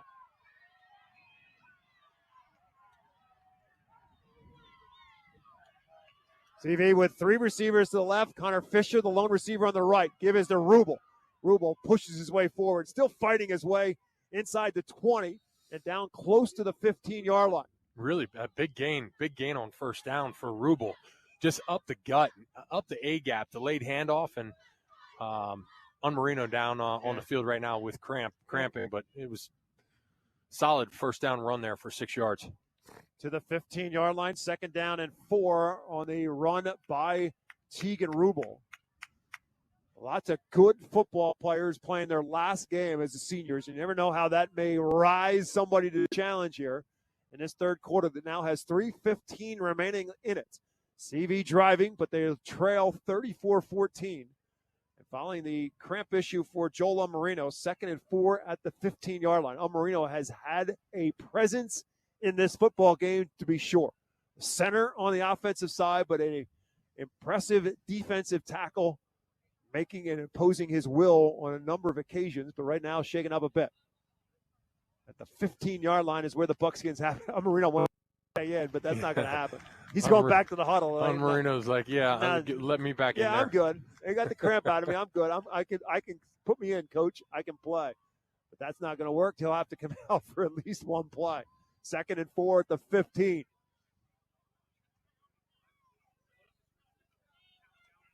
So Liss and Oswald now are the tackles. Espenshade 3 on his left and Fields on his right. Rubel sidecar on his left. Espenshade looking left all the way. Going to dump it off for Rubel on the screen pass. Rubel will fight his way for what appears to be a first down close to the 10-yard line. Yeah, it looks like he's right at the sticks. Great play call there by Conestoga Valley offensive coordinator. That's the first screen play of the night. Dialed it up at the right time there. Got it to Rubel, and I think it's first down. Enough for a first. Question is it inside the 10? Looks like it's 1st and goal at the 10-yard line for the Buckskins. Needing a score to stay in this football game with 2:43 remaining in the third quarter. Give is to Rubel. Rubel, good surge up front. Again, that mesh point is just a bit off between Espenshade and Rubel, but no fumble on the play, and Rubel ends up picking up a couple to be 2nd and goal. That's just a quick hitter handoff there, a gap, almost like a jump handoff. It's much different than that zone read mesh that they have, where he's really delay handing it off, either giving it to him or pulling it out. So that was a quick hitter there. 2nd and goal from the 6 on the jet sweep. It's Garcia cuts up the field and gets run over at the. I believe that was Brandon Reiner. No, it's Daubel. Hit him nose to nose and drives him to the ground at the 3. It's 3rd and goal. So Garcia cut it up the field, but he ran right into Aiden Daubel, who wins that battle and makes it 3rd and goal.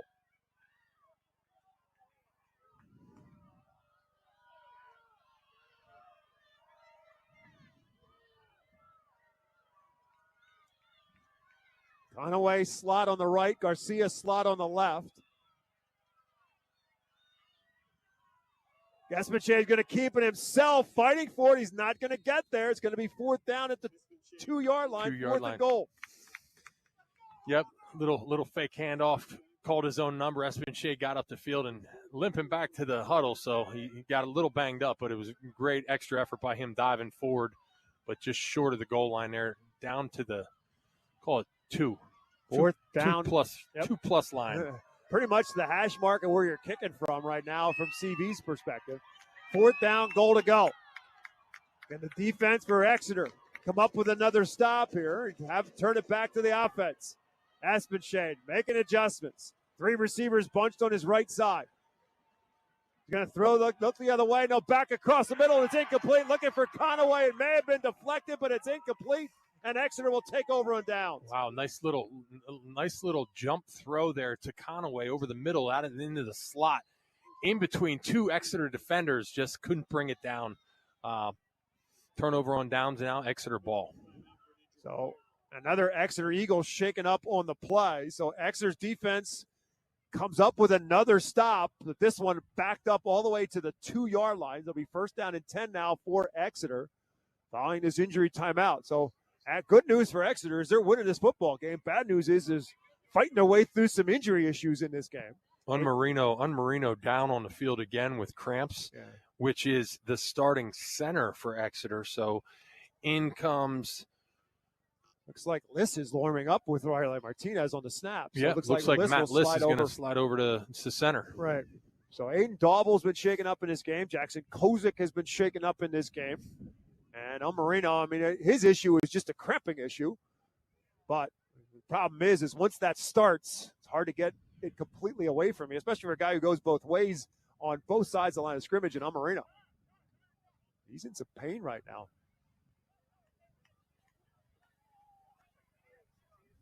Matt Bauer out there along with the training staff.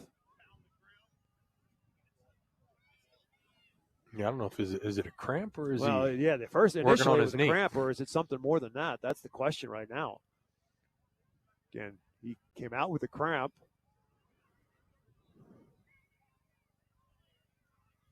Doesn't look like they're trying to stretch out the muscles like they normally would with a cramp.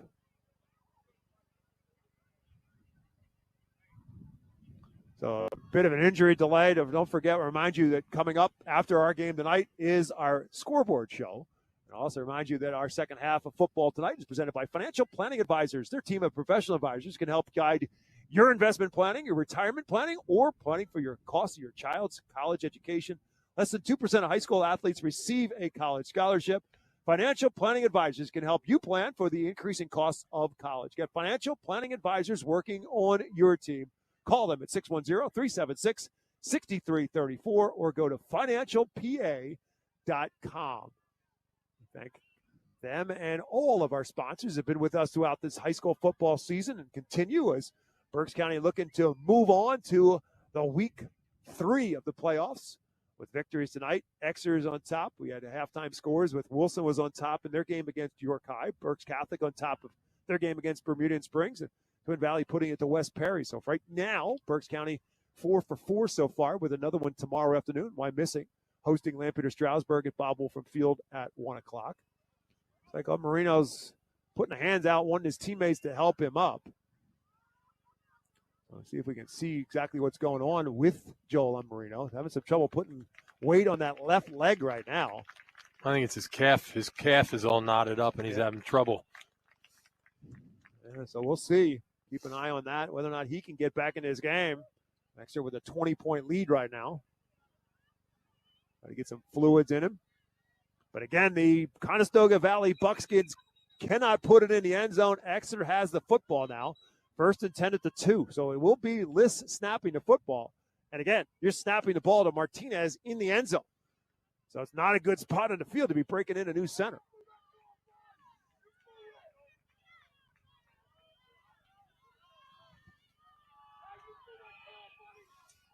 It's like Troy Good is checking in now at the guard spot with Liss sliding over to the center spot. 1st and goal from the 2, or 1st and 10, from the 2. Give is to Brown, just trying to buy themselves some real estate as Brown will push his way forward to the 4, gain of 2. Nice job there by Matt Liss coming in at center, getting, quarterback center exchange down deep, deep in your territory. Quarterback center exchange, it's not that easy. Yeah, especially that deep backed up, a mistake, and you could be turning the ball over for a touchdown, but instead it will turn to the 4th quarter. A scoreless 3rd quarter after a very high-scoring first half, but it is the Exeter Eagles on top of the Conestoga Valley Buckskins, 34-14. 12 minutes left to go in the season for one of these two teams. We'll have those final 12 when we come back to Lancaster County High School Football, presented by Savage Auto Group, continues after this. Noisy, squeaky, or uneven garage doors? Do they snap, crackle, or pop? Having trouble opening or closing? Get a garage door tune-up now from Overhead Door Reading. For just $99, we'll inspect, lubricate, and adjust your garage doors so they run smoothly and quietly. Don't get stuck in the driveway this winter. Call today and ask for our tune-up special. Serving the community since 1965. Overhead Door Reading. We're more than just doors.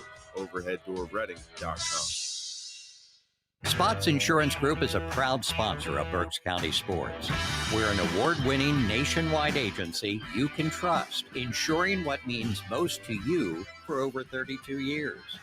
We specialize in auto, home, renters, business, and life insurance. Remember, when you think insurance, think Spots. Visit us at spotsforinsurance.com. That's SPOTTS,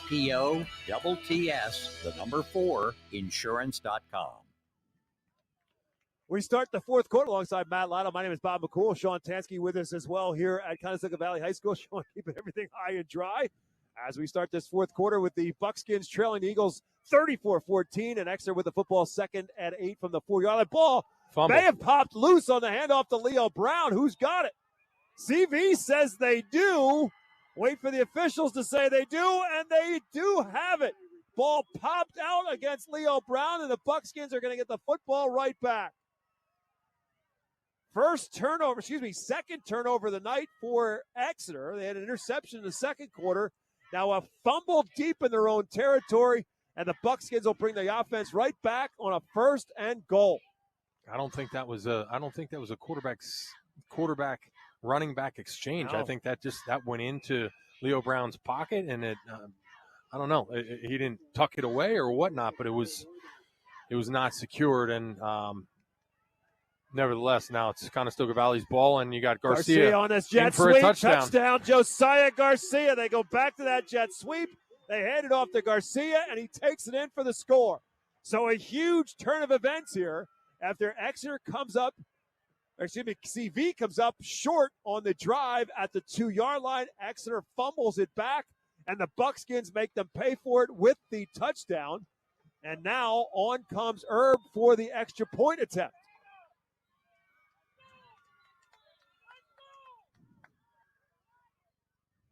But now the Buckskin player shaken up with a cramping issue as well. They've taken him. He's off to the side of the field at least.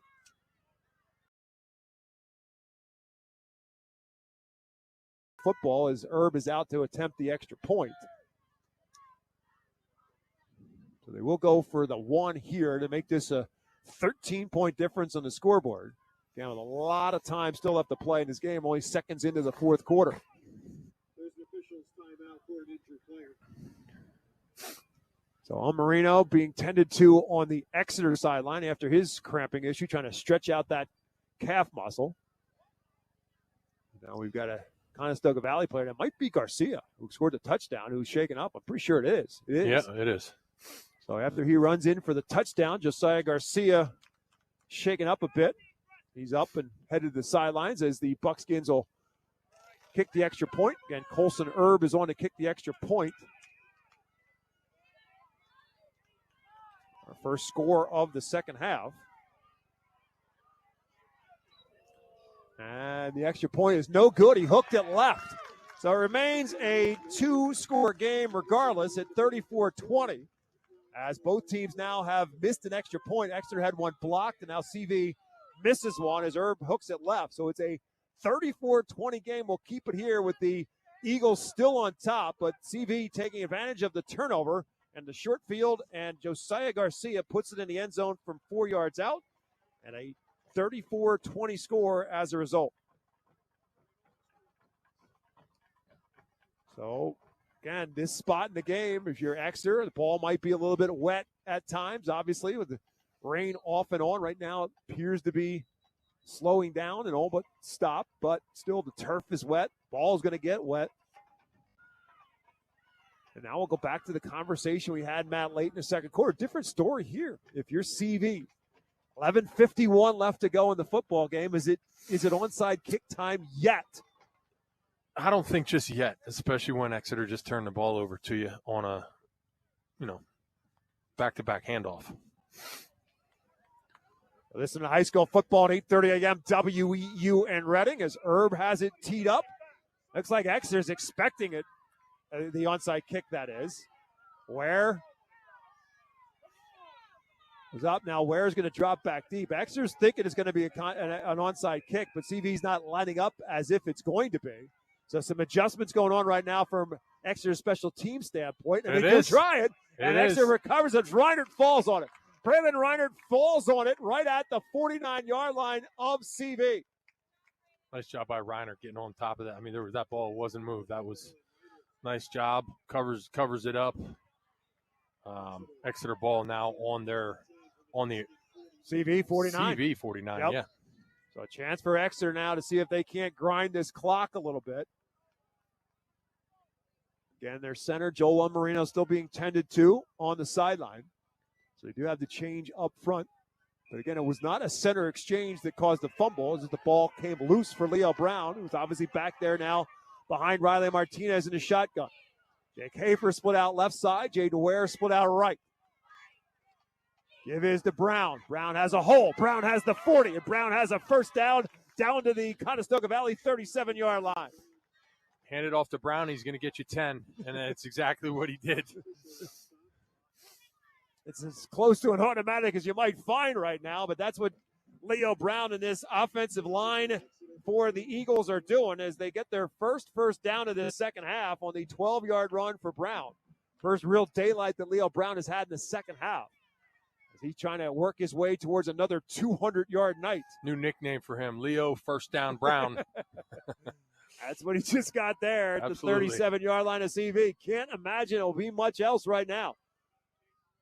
They stack the line of scrimmage to CV, and he's going to kick it outside here. He'll fight his way down and pretty close to another first down. It looks like he's got another one down at the 26-yard line. It's going to stick. It's going to stick, Bob. Leo First Down Brown. 11 more for Brown. And he will indeed move the sticks to the 21-yard line. Excuse me, the 26-yard line. The clock continues to run inside of 11 minutes left to go in this football game. Again, Bishop McDevitt up at halftime against Mechanicsburg. And that's who, if that holds up, the winner of this will play at Bishop McDevitt next week. Eagles falling to Bishop McDevitt last year in the district championship game. Martinez from the shotgun, Ware on his right, Hafer on his left. He's going to throw for it here, looking for the home run, looking for Hafer, but it's over his head and out of bounds and incomplete. Brings up second down. Great ball. Great location where only Hafer can get it. He threw that. It was just one-on-one go route versus the defender, and he put it outside to Hafer, and Hafer just was a step away from bringing that in for a touchdown. So Jake Hafer, who's obviously a very good athlete, he's an excellent baseball player. He's committed to head to East Stroudsburg to play baseball. He's not going to play football, but ultimately decided to come back out last year, and the Eagles are certainly happy that he did because he played a lot of time at quarterback last year and this. Now playing a wide receiver. Here's the give to Brown. Brown lowers his head, lowers the boom inside the 15, or right at the 16-yard line, and that's might just be enough for another first down. First down, Leo Brown. 3 straight runs for a first down for Leo Brown. And more importantly, 10 more yards, and the drive stays alive as Brown gets another couple of yards closer to the 200-yard mark. He has been over 200 yards 5 times this season against Governor Mifflin, against Muhlenberg, against Hempfield, the first meeting against CV where he went for 330, and then again last week against Lower Dauphin. And he is unofficially right now 5 yards away from making it 6 times. 1st and 10 at the 16. They'll give it to him again. And he's going to have that 5 yards and a little bit more as he's going to have first down, Leo Brown. Inside the 10. It looks like it's going to be 1st and goal to go. I think it's got to stick, Bob. First down, Brown. First down, Leo Brown. 4 of them in this series. And after several of them in the first half, he's already got a couple of touchdown runs on the night, 3 in total. So first and goal at the 5. That is where they spot the football at the 5. Going to stack the backfield as well with 2 backs beside Leo Brown. So the old triple set, the T formation. Hafer under center, handing it off to. Looks like that was number 4. That was indeed. That was handing it off to Donovan Alvarez, who's a linebacker for Exeter, but in there to take the handoff. He gets maybe a yard or so, and that's about it. 2nd down and goal at the 5, or the 4. As Alvarez picks up a yard. Yeah, that's the T formation that we saw Penn State use a lot over the last couple of seasons with Tyler Warren. Hafer and Jaden Ware back into the game. Ware will split out to the left side.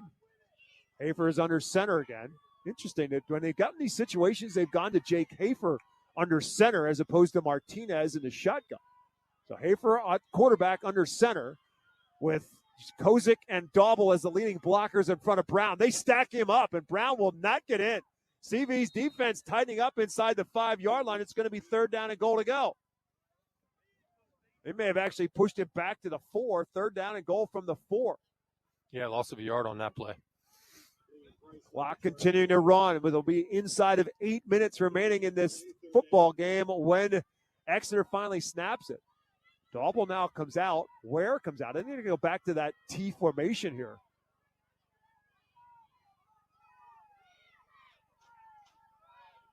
Alvarez is back in there. And Jackson is the other back. So it's Brown, Alvarez, and Jackson, the three backs behind Hayf under center, 3rd and goal. The give is to Jackson, trying to turn the corner and sweep, and he'll take it in for the score. Josh Jackson, the junior strong safety, getting a chance to run with the football, and he takes it home for the touchdown. So there is a penalty flag on the play, but Exeter is acting as if the score is going to stand up. Yeah, personal foul on Rubel on the tackle in the end zone there on Jackson. So this should likely be assessed on the kickoff. Score will certainly hold. I'll explain it to Matt Bauer now what the situation is, and so they will kick the extra point, and then the penalty will be assessed on the kickoff. So Franek will come on to attempt the extra point. Penalty is a dead ball, personal foul against the Buckskins. So again, Jaden Ware is his holder. Jake Franek attempting another extra point on the night. Marino back out there to snap it. It's a good snap, and the kick is good as well. 7:44 remaining in the football game, and the Exeter Eagles looking to add some ice to this football game and move on as they take the touchdown and make it a 41-20 advantage. We'll take a timeout, back with more from Conestoga Valley High School right after this. Savage 61 Chrysler Dodge Jeep Ram is once again the #1 rated auto dealership in Pennsylvania. Thinking it's time to trade up for something newer? We offer the most insane trade-in values you'll find anywhere. Whether you're looking for a new or certified pre-owned vehicle, our dedicated team will make sure you drive away happy. Visit us today at savage61.com and see why we're Pennsylvania's top choice. To find out how WEEU can be your affordable advertising partner, call 610-345-7338. Too busy to cook during the busiest time of the year? Let Schmeck's Villa prepare your gourmet dinner. With nightly specials Tuesday through Sunday, the family atmosphere and delicious food will make for a fun and memorable night out. From savory seafood to a hearty landlubber's meal, Schmeck's Villa hits the spot with a sweet dessert to cap off your night. Call and reserve a table today, 610-779-0337 for Schmeck's Villa in Exeter Township. 41-20, Exeter now on top, and after the 15-yard penalty is assessed, the Eagles will kick off in Conestoga Valley territory at the Buckskin 45. So Franek will try to just boom this one out of the back of the end zone for the touchback, and he will. So CV now with a much higher hill to climb and a lot less time to work with 7:44 left to go in the football game, and a 1st and 10 for the Buckskins from their own 20-yard line. And a senior-dominated team in Conestoga Valley that wins the Section 2 title in the Lancaster 11 League for the 2nd straight year. But again, on the ropes against the Exeter Eagles. Last year it was a semifinal, this time in the quarterfinal round. Sawyer Espenshade going to try to rally the troops as best as he can, and the Eagles will no doubt pin their ears back and come after the quarterback.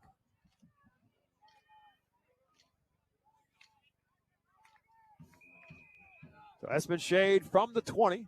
Attempted 21 passes so far on the night.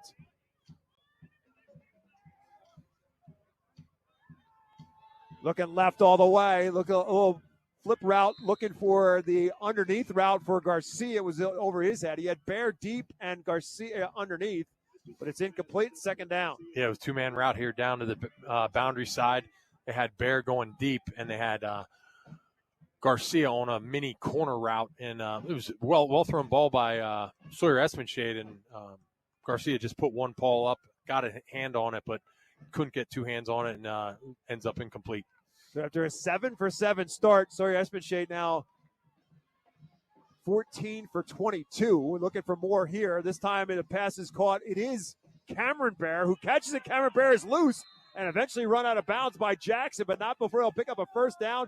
And all the way out across the 40, out of bounds at the 43-yard line, and a gain of 23. That's that quick hitch to the boundary to Bear, and Bear did the rest. Yards after the catch, took it down the sidelines for yards after the catch. Great catch and run there by Bear. So both coaches using their backup quarterback as wide receivers in this game. Jake Hafer for Exeter, now Cameron Bear for Conestoga Valley. A 23-yard gain puts them at the 43-yard line, and another first down pickup for CV.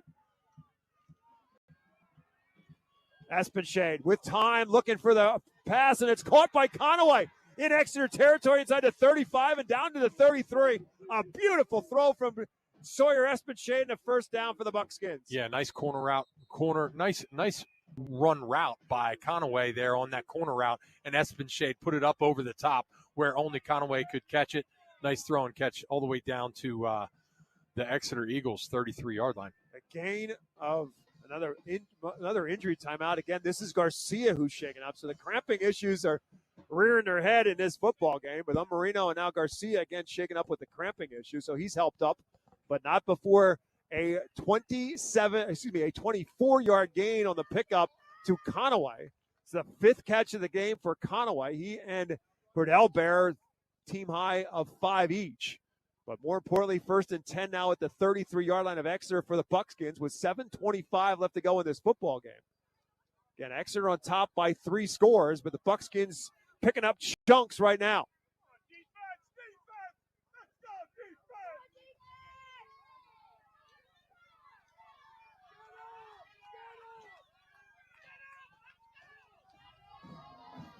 So without Garcia on the field, Justiniano back in there as that 4th receiver. He's slot on the left side. Espenshade looking right, steps up in the pocket, steps up again, and now dumps it off instead for Justiniano. Justiniano inside the 25 and down close to the 20. Check the spot down right at the 20. That's going to be another CV first down. That was a nice street ball there by Sawyer Espenshade. Steps up in the pocket, does a little scramble drill, eyes downfield and quick, almost like shuffles it to Justiniano out in the boundary flat, and Justiniano turns on the jets up the sidelines for a nice first down. 13-yard pickup to the 20. First down and 10 again for CV. 3 receivers for Espenshade to his left. Juggles the snap a little bit. He's looking right. He's got a man over the shoulder. The catch is made. Nice. It's Connor Fields. Touchdown, Buckskins.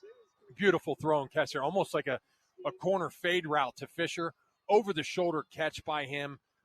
Nice breadbasket catch by Fisher and great throw by Sawyer Espenshade to bring this game within a 2-touchdown score. First touchdown catch of the night for Connor Fisher, his 5th of the season. And the Buckskins come right back again with a score. This one a 20-yard hookup. That puts Espenshade over 200 yards passing again on the night. And more importantly, the Buckskins chipping away as here comes Herb on to attempt another extra point. And that is good. With 6:45 remaining in the football game, it's now a 41-27. Well, if round number 1 taught us nothing, it was that the Buckskins are a team that will not lay down. That is for sure. John Shapansky's team is fighting their way back and hanging in this game, and still time left to play. Be ready. Be ready for the onside kick, Bob. Now maybe an onside. Oh, yeah. So it's 41-27. Again, they did recover the onside kick in that comeback in round 1, and it was Conaway who recovered it. So the Exeter Eagles were expecting it the last time, and Braylon Reinert fell on it. So obviously, if you got it the last time, you got to be expecting it again this time.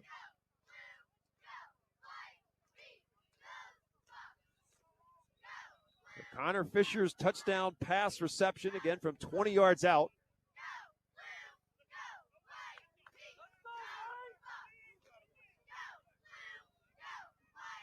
That throw right there from Sawyer Espenshade, one of his nicest throws of the night. I think the 2 nicest throws tonight were that one, corner out or over the shoulder throw to Fisher, and then the first post touchdown pass by Riley Martinez to Jaden Ware. Those are 2 beautiful throws. That's the thing about what we've seen from Espenshade in these 2 games. We've seen the velocity, the throws he had for the touchdowns in the first game. He put some mustard on those 2 throws to get it through some defenders, and we've seen the touch as well. Here's the onside kick. It's loose on the field, and it's going to roll out of bounds. Jaden Ware was there, and he ultimately decided, you know what, if I just let this thing roll out of bounds, I don't have to worry about anybody knocking it away from me, and that's exactly what happens. And so Exeter will take possession where the ball rolled out of bounds. Yeah, smart play by the senior wide receiver. Just heads up, let it go out of bounds, and prevent any ill will there for, bobbling of the balls or anything like that. First down, Exeter now on their own 44. Yep. So obviously Exeter just trying to eat up some time on the clock here. Both teams still have all 3 of their timeouts left to go in the second half. So the Buckskins may have to use some of them here if Exeter can try to run some clock. Jackson Kozik back out on the field for Exeter, shaken up earlier. Braylon Reinert out there as well. Aiden Dauble for the time being on the sideline for the Eagles. So Reinert, tight end left, Kozik tight end right. Ware split right, Hafer split left. And it'll be Leo first down, Brown getting the carry. Won't get the first down He here. will He'll pick up a couple across the 45. Might get half of it. We'll see exactly where they spot him. On about the 47 or 48-yard line. Gain of 3 to the 40. Nope, they'll put it at the 48, so it's a gain of 4. It's 2nd and 6. Yeah, nice job by CV front 7 there to contain Leo Brown there and hold him short of the first down. So any success in this drive for Exeter will no doubt involve Leo Brown and will no doubt put him over 200 yards on the night. He had 330 in the first meeting between these two. And we are right now at the halfway mark of period number 4. 41-27 is our score. Exeter on top. They've got the football, 2nd and 6. Right back to Brown.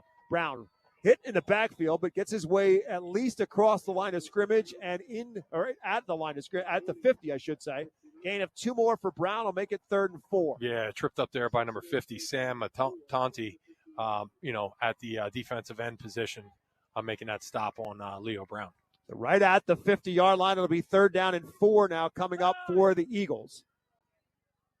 They will take their time with each snap. The play clocks have been a little bit hit and miss here on the fields, but they're working again, and there's still 15 seconds left to go on the play clock. So Riley Martinez will come to the line of scrimmage, and he has the ability now to kind of keep his eye on the play clocks, let it wind down as far as he can before he takes the snap. He takes the snap at 4. Play action fake. He wants to throw it. He's chased out of the pocket, rolls out, throws it. It's a jump ball, and it's intercepted. So Exeter opts to throw the football, and it's intercepted. Conaway took it away from Reinert. Jump ball there. Reinert was the intended receiver or tight end, and Conaway just wanted it more. Took the ball away from him out of the air. Great play there by Conaway, getting the ball back for the Buckskins. 2nd interception of the night for Martinez. 3rd turnover of the game for the Eagles, and CV with some life. With 5:05 left to play in the football game, Buckskins get it back at their own 44-yard line. Sawyer Espenshade back to work. 3 receivers to his left, 1 to his right. Conaway in the middle of the 3 receivers here. Now we get a flag before the snap of the football. Somebody must have moved. The play clock still had time left on it.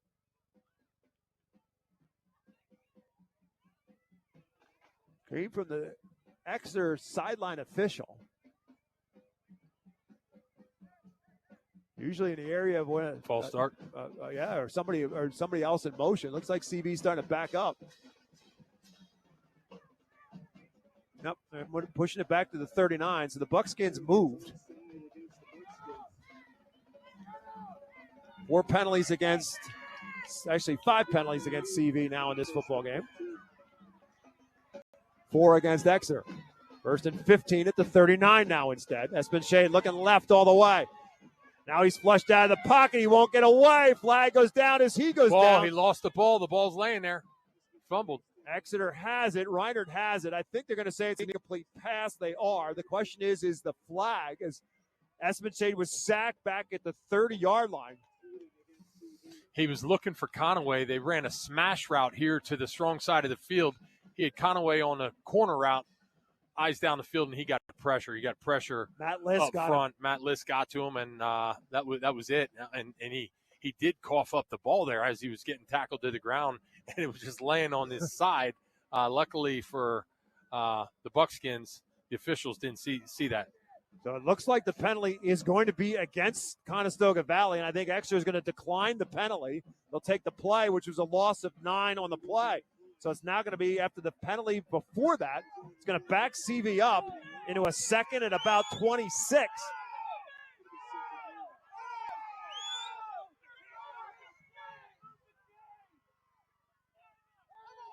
Espenshade looking left, looking right. Now back to the left. Little dump off for Rubel. And they back out of the backfield or across the 40 to about the 45-yard line. They get back what they had lost, but now they're going to be in a third and about 7 or 8.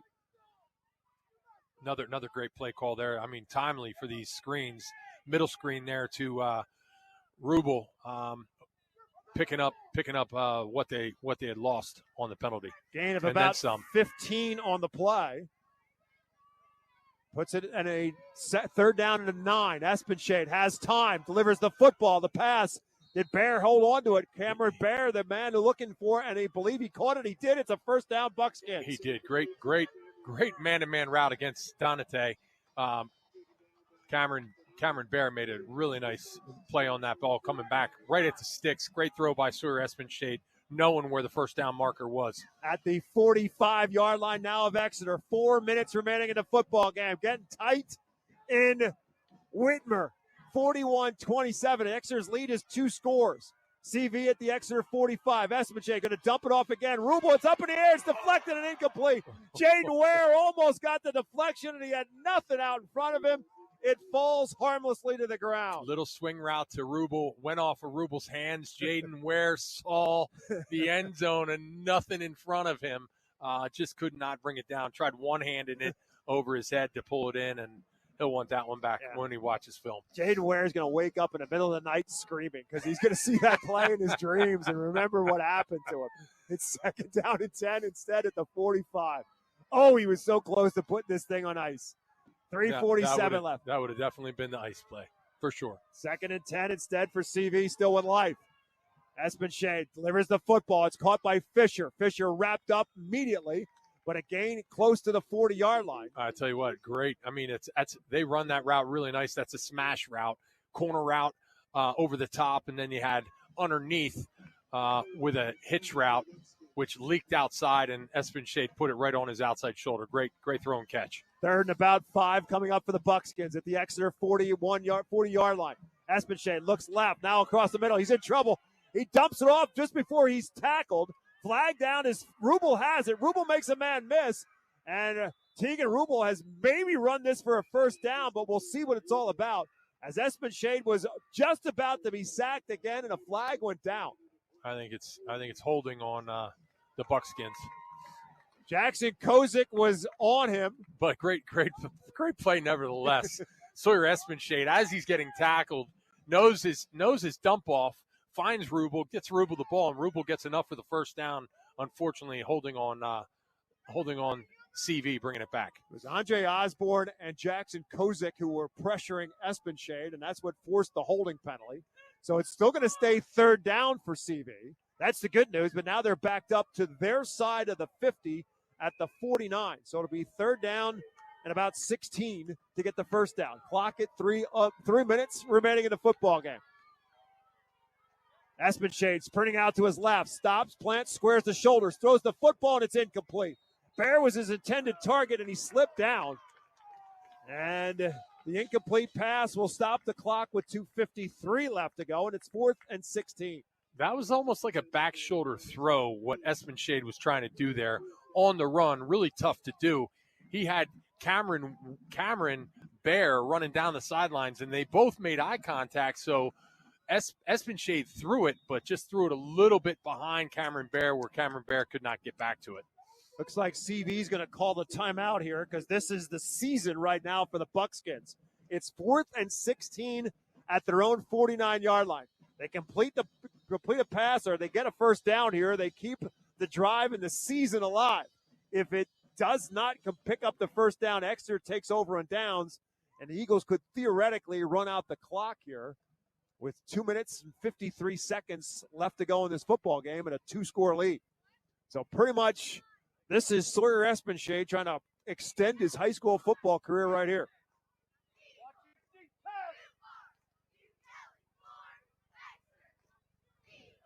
Last score we got, actually Bishop McDevitt up 47-7, the last score that we got. Thanks to our buddy Rich Garcella for that score update. So the winner of this one will take on Bishop McDevitt at the Crusaders home field next Friday, as Exeter will look for revenge in that one as well. Again, they fell to the Crusaders last year in the district championship game.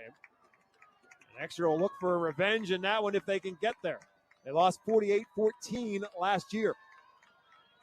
4th and 16. The Exeter faithful around us trying to rally the troops to make one more big play here. Espenshade rolls left, rolls back, looking downfield, looking for the home run, looking for Fisher, and it's incomplete, and a flag is down. It's going to be pass interference on Jaden Ware. He grabbed the shoulder of Fisher. Connor Fisher, the intended target, and Jaden Ware grabbed his back shoulder and pulled it. I thought that was pretty good coverage by Jaden Ware. Really good coverage by him. Got a little handsy there with one hand, but jumped up, knocked the ball down with the other, and I think that's what the play. I think that's what the penalty's on. Now pass interference. It's not an automatic first down in high school football. It's a spot foul. It will keep the drive alive. It's still going to be 4th down once they mark this off. Yeah, 4th and a yard. So this pass interference penalty is not going to get him enough. As Matt said, it'll make it 4th and 1 because it was 4th and 16. So it'll be 4th down and 1 now at the Exeter 36-yard line. So CV still breathing here with 2:46 left to go. Season on the line for CV here. 4th and 1 with 2 minutes, 46 seconds to go in the game. Tegan Rubel, the senior running back, alongside of Sawyer Espenshade, the senior quarterback. Espenshade 3, 2 to his left, 2 to his right. On away, and Cameron Bear split out on the near side closest to us. Movement up front, did Exeter just give it to him? Or did CV jump first? Lots of finger pointing going on right now. We'll see what the officials say. CV's walking backwards.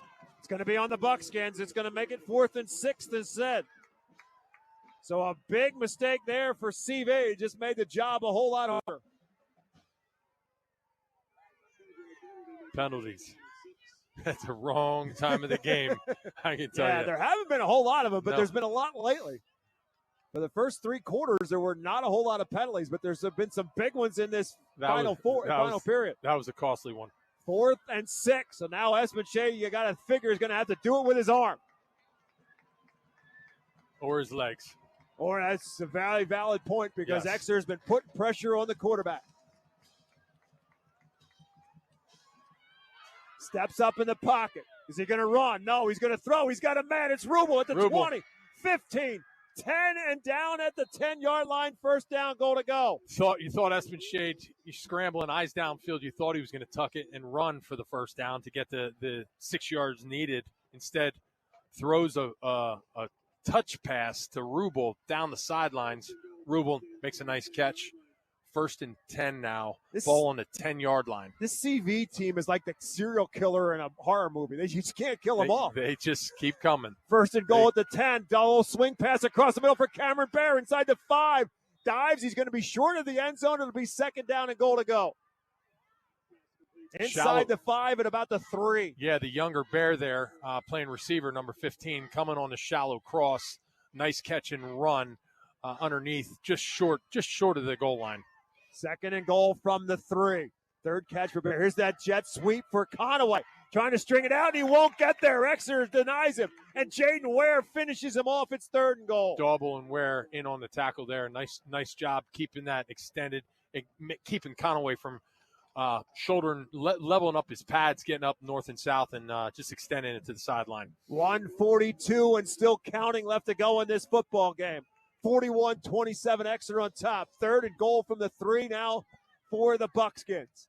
Again, 2 for the left, 2 for the right for Espenshade. Now man again in motion. Going to throw for the corner of the end zone, and it's incomplete. Dylan Donati juggled it. He couldn't catch it. It'll bring up 4th down. Donati that was the tip drill there to himself. He tipped it maybe 4 or 5 times, was going the other direction for a pick 6. And there's another one that he's going to look at the film and have not dreams. He's going to have nightmares, wake up in the middle of the night. Jaden Ware and Dylan Donati can call each other tonight in the middle of the night and console each other the opportunities they had. 4th down and goal to go now from the 3. CV is still alive. 1:19 to go. Again for Espenshade. 2 to his left, 2 to his right.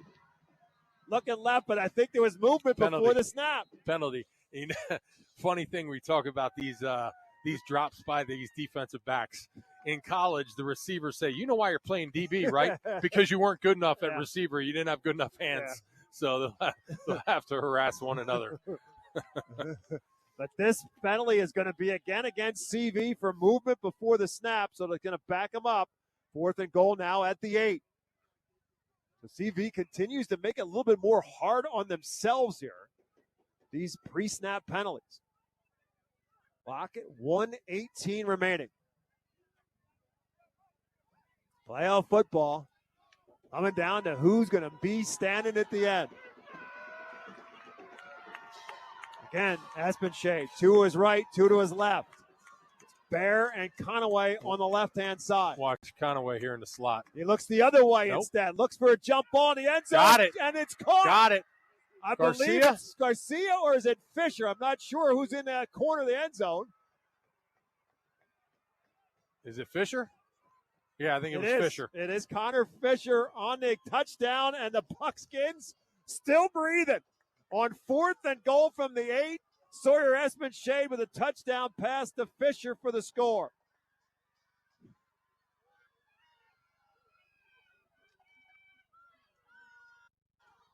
On for the extra point comes Herb with 1:14 left to go. Extra point is good.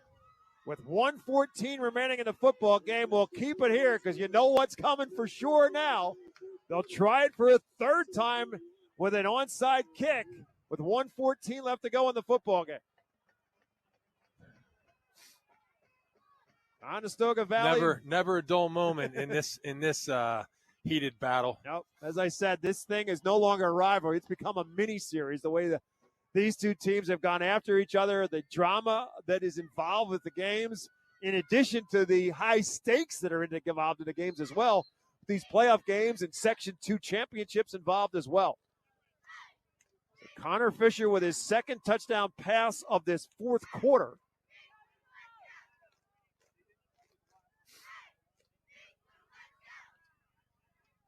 Hands team on the field for the Exeter kick return.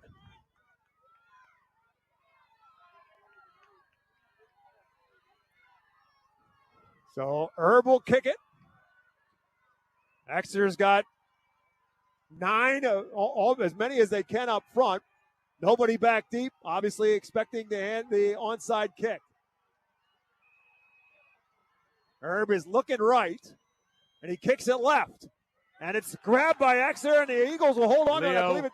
Well, no, it's Josh Jackson. Yep, Josh Jackson holds on to it.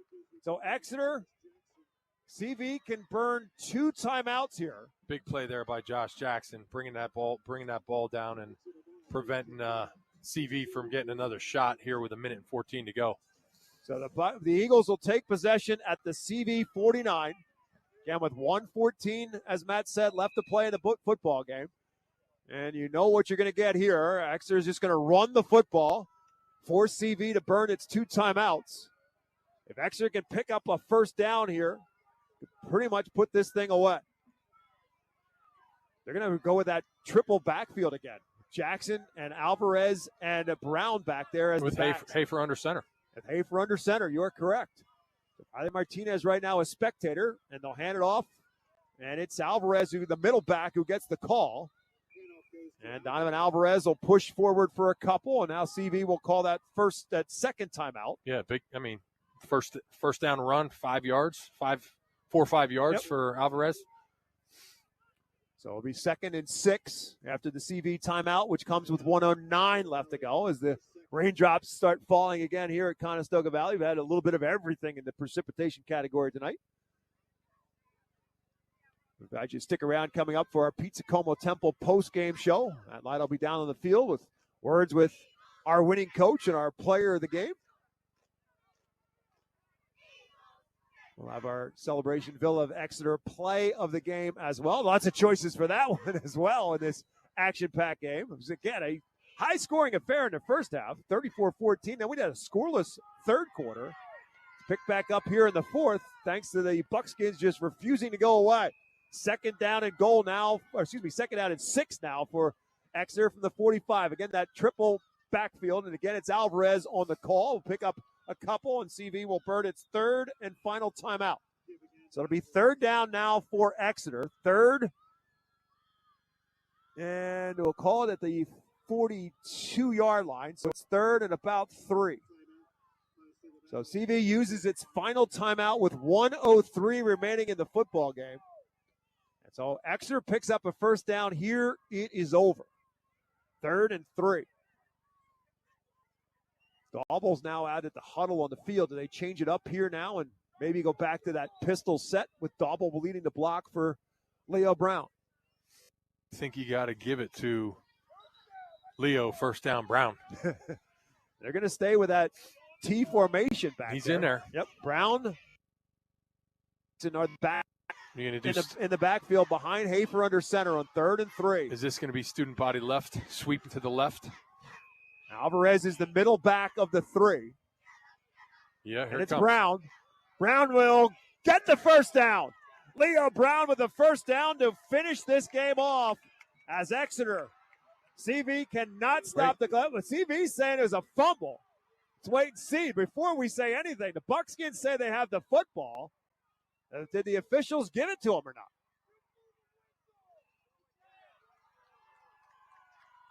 not? Exeter is acting as if they are keeping the football, and if that's the case, then the Eagles will be able to take a couple of knees here and run out the clock. It is indeed an Exeter first down at the 37-yard line. Leo Brown needed 3. He got 5. And a 6th game this season for Leo Brown, over 200 yards rushing. And now Hafer will take a snap and take a knee. And the Eagles, there's a clock. I think there might be too many men out there. Officials are doing some head counting right now. An illegal substitution is going to be called against Exeter, so that's going to back them up 5. Will not make a difference. Just have to take a knee 5 yards further back. They have one too many men on the field, it looks like. So again, stick around for our Pizza Coma Temple postgame show. Matt Lytle will have a conversation with Matt Bauer. Hard to believe they can't pick anybody other than Leo Brown. First down, Leo Brown. Reading Fight Phil's player of the game. Again, over 200-yard rushing, unofficially 26 carries, 205 yards. As Hafer will take a knee, and the Exeter Eagles are moving on to the District 3 semifinals in another rematch for Exeter as they will take on the Bishop McDevitt Crusaders in next week's semifinals. We'll take a timeout, back with our Pizza Como Temple postgame show right after this on 8:30 a.m. WEEU in Reading. If you are buying or selling a home, contact RE/MAX real estate agent Phil Macaronis. With over 20 years of experience and a member of the RE/MAX Hall of Fame, Phil does it all. From residential to commercial real estate sales. And with his large catalog of repeat and referral customers, you know you can depend on Phil Macaronis, no matter where you're looking for your next home. Call 610-670-2770 or call Phil directly anytime at 610-858-4555. Get your house ready to handle the extra guests, yard inflatables, and string lights. Keith HVAC, Electrical, and Plumbing has been keeping homes and businesses running smoothly for the holidays for 30 years. Plumbing, electrical, and heating systems work extra hard in the winter. So let Keith keep you cozy. Quality you trust, comfort you deserve. Call 610-589-6461 or visit KeithHVAC.com. Get Keith HVAC, Electrical, and Plumbing for the holidays because you've got enough to worry about with the in-laws. Redner's Markets makes grocery shopping more convenient with Redner's Ready. Shop online and place your order as far as 4 days ahead or as little as 2 hours before pickup at your selected store. Our personal shoppers handpick your items and accommodate any personal instructions for your grocery needs. There's no difference between in-store and online pricing and no extra cost for pickup. And you can even have your order delivered by DoorDash for a small fee. Skip the trip with Redner's Ready. Shop online at rednersmarkets.com. This season, stick with everyone's favorite snack, Diefenbach's Kettle Chips. Legend has it Mark Diefenbach loved kettle-cooked chips so much he turned his Berks County kitchen into the ultimate snack factory. Now, over 60 years later, we're still making that delicious PA-crafted crunch with the same passion and quality right where it all began. So crunch into some flavorful Diefenbach's kettle chips today and snack on a delicious tradition. Welcome to the Pizza Como post-game show. Pizza Como is a family-owned business going strong on the Fifth Street Highway for over 50 years, serving the finest Italian dishes, Berks County's best variety of Italian sandwiches, and legendary pizza. Right next door is The Yard, a virtual golf experience to keep your game sharp all year round. And if you love sports cars and memorabilia, stop in to buy, sell, or trade. Pizza Como and The Yard, 4600 Fifth Street Highway in Temple. Well, the Exeter Eagles got the football to start this game, and they scored first. Conestoga Valley, with a precursor of things to come, just would not go away. They came up with a big touchdown right back the other way to even the score, and it kind of went along that way for a while with Exeter and Conestoga Valley, but the Eagles pulled away in the second quarter. They opened up a solid lead at halftime, and they led it at the break by a score of 34-14, but the Buckskins got themselves right back in it on a Josiah Garcia touchdown, but then Exeter scored again, but the Buckskins rallied again, forced a couple of big plays and got themselves back into it, but eventually Exeter was able to hold them off, and they win the final football game by a final score of 41-34. Matt Lytle down on the field right now, and he is working his way through to get our Reading Fighting Phil's player of the game. And Matt, when you have Leo Brown, you may take it away. Matt, go for it.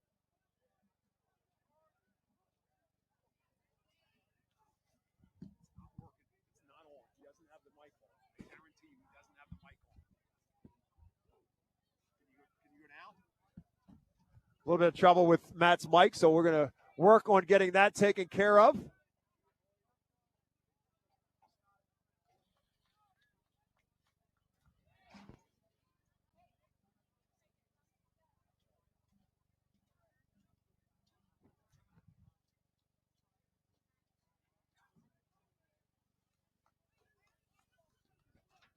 So just a momentary lapse, but while we're working on that, tonight's player of the game is brought to you by the Reading Fighting Phils and our all-new Redners Event Center at First Energy Stadium. Our Phils remind you to have your next sports team banquet in the R Phils all-new Redners Event Center banquet and meeting facilities at First Energy Stadium.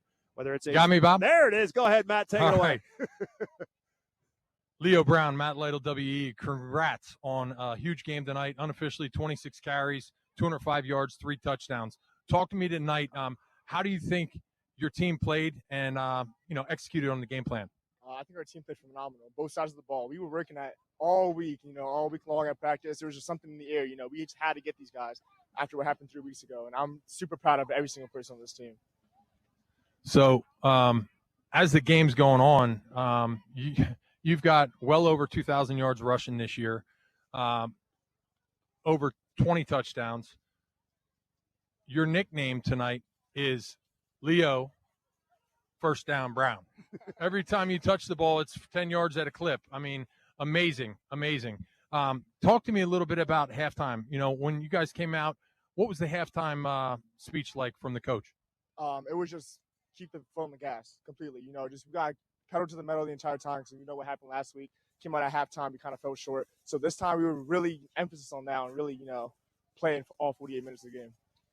Talk a little bit about your H-backs, call it tight ends, slashbacks, and Dauble and some of those guys. They don't get a lot of the credit, but every time they're lined up in the backfield, whether they're fullback, H-back, tight end, they're lead blocking for you and opening some holes. Yeah, I mean, all the tight ends, they all play fullback. Dauble, Kozak, Braylon, yeah, they're great lead blockers, and I don't give them enough credit. I always talk my own line, but those fullbacks, they paved the way. So, Leo, a couple questions for yourself personally. What advice would you give your younger self? My younger self, just keep working. I mean, just like really have your mindset on what you want to do, and be super adamant on doing that, and just keep grinding. All right, growing up, even today, everybody's got dreams. What's yours? My dream: be successful, be accomplished. After high school football, what are you going to do next? I'm decided right now, but hopes to play at the next level. Outstanding. mentor or idol? Do you have any? No, I wouldn't say so. No mentors, no idols? Maybe my dad, but That's a good mentor. All right, how about favorite football team in the NFL? favorite football team, I have to say the Eagles. Favorite player? Favorite player, probably Devon Achane or Jahmyr Gibbs. All right, lastly, going back to tonight's game, what was your favorite play or favorite rush of the night? Favorite rush, I think it's when I think I was over here. I went up the middle, bounced outside, and I started looking back because I thought my coach was telling me something, and then I just went in and scored. I think that's my favorite.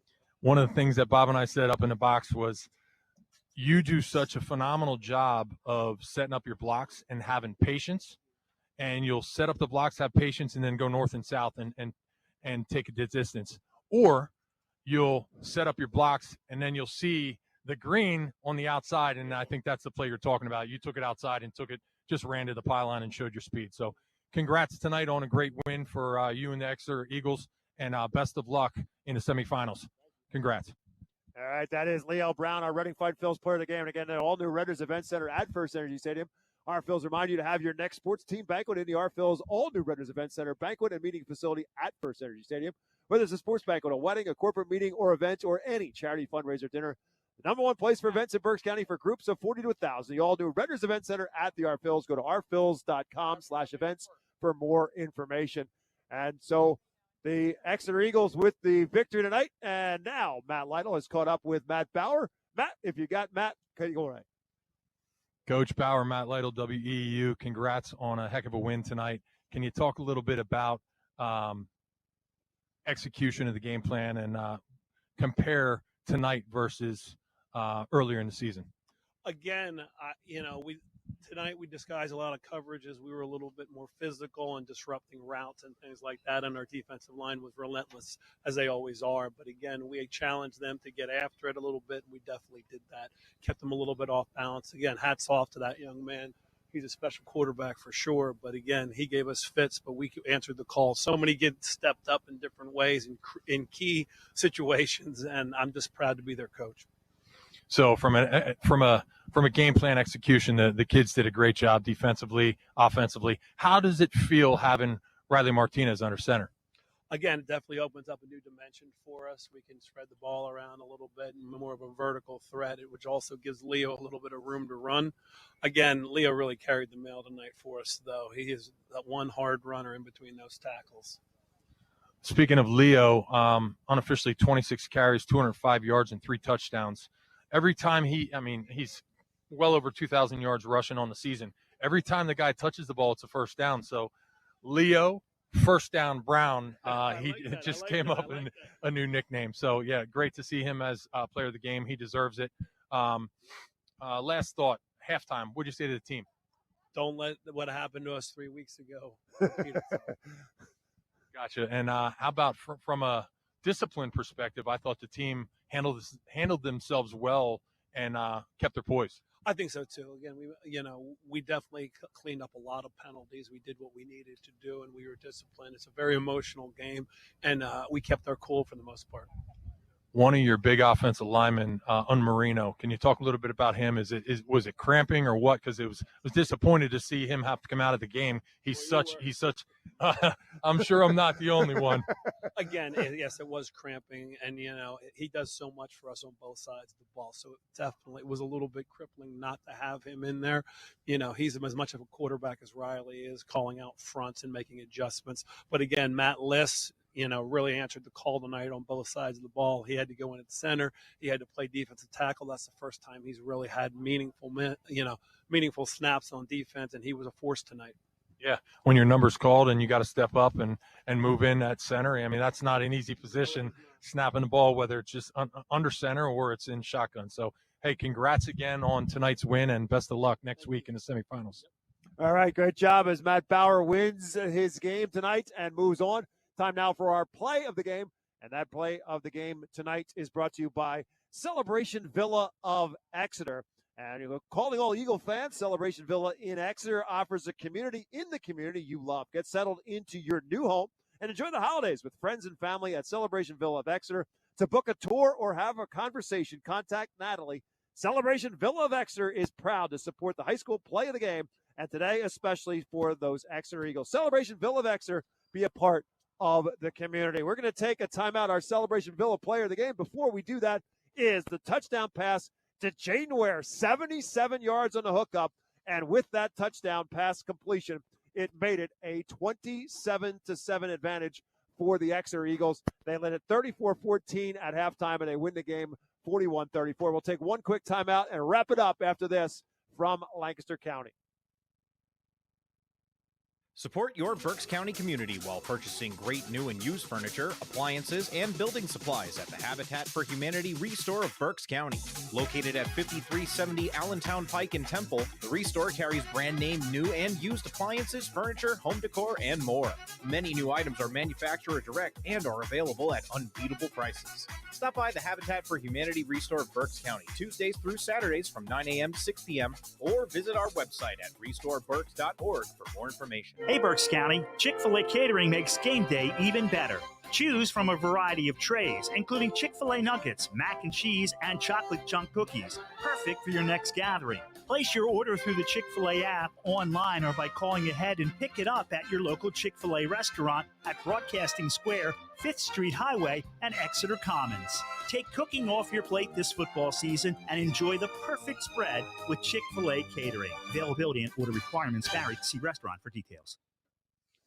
Welcome back to our Pizza Como Temple postgame show. Just some final thoughts before we wrap things up tonight and send things back to WEEU Studios and fill you all in on all the scoreboard, all the scores going on, because I know that's what everybody wants to know now. Who's everybody's playing and what happened. But before we wrap things up tonight, Matt, let's just finish this thought up. You talked about it with Matt Bauer, with Leo Brown, and what the things are. But look, if you can run the football behind a good offensive line and don't make mistakes, but obviously running the football in November in Pennsylvania high school football, you can win some football games, and Exeter's got the material that they need to be able to be successful. Yeah, they they definitely do. They got the beef up front. They got some tight ends, H-backs that they can set the blocks and really get Leo Brown loose in the secondary. And it's nice, again, to have the senior quarterback in Riley Martinez back. He just needs to start getting more comfortable out there, his second game back, and clean some stuff up, from a turnover perspective. And Exeter's going to be tough to beat, Wish them all the best here in the semifinals. Well, we get hats off as well to John Shapansky and Sawyer Espenshade at Conestoga Valley. They've been a ton of fun to work with and to watch them play. And what a great effort they put on right up and until the very end. Best of luck to all the CV Buckskins moving forward. But the Exeter Eagles are moving on. They're going to take on Bishop McDevitt next Friday night at Bishop McDevitt. You'll find out all about that on the scoreboard show that comes your way next. Thanks to the folks who made it happen. Thanks to Sean Tansky, our technical director, for Matt Lytle. My name is Bob McCool. Thanks for listening and watching high school football. We'll have another one for you next Friday night. Once we figure it all out, we'll have more high school football next Friday night. But the Exeter Eagles are moving on. The final score, Exeter 41 and Conestoga Valley 34. Have yourselves a great weekend, everyone. And thanks for listening and watching high school football at WEEU in Reading. This has been High School Football, presented by Savage Auto Group on 830 WEEU. High school sports on WEEU is brought to you in part by Chick-fil-A, Celebration Villa of Exeter, Diefenbach Snacks, the Coley Insurance Group, Keith Heating and Air Conditioning, Habitat for Humanity Restore, Overhead Door Company, Render's Warehouse Markets, Remax Real Estate Agent Phil Macaronis, Lincoln Plumbing and Heating, Pizza Como, Reading Fight and Phil's, Savage Auto Group, Shell's Restaurant, Mini Golf and Dairy Swirl, Spots Insurance, UECU, United Way of Berks County, and Victor Emmanuel Beneficial Society. WEEU is your source for comprehensive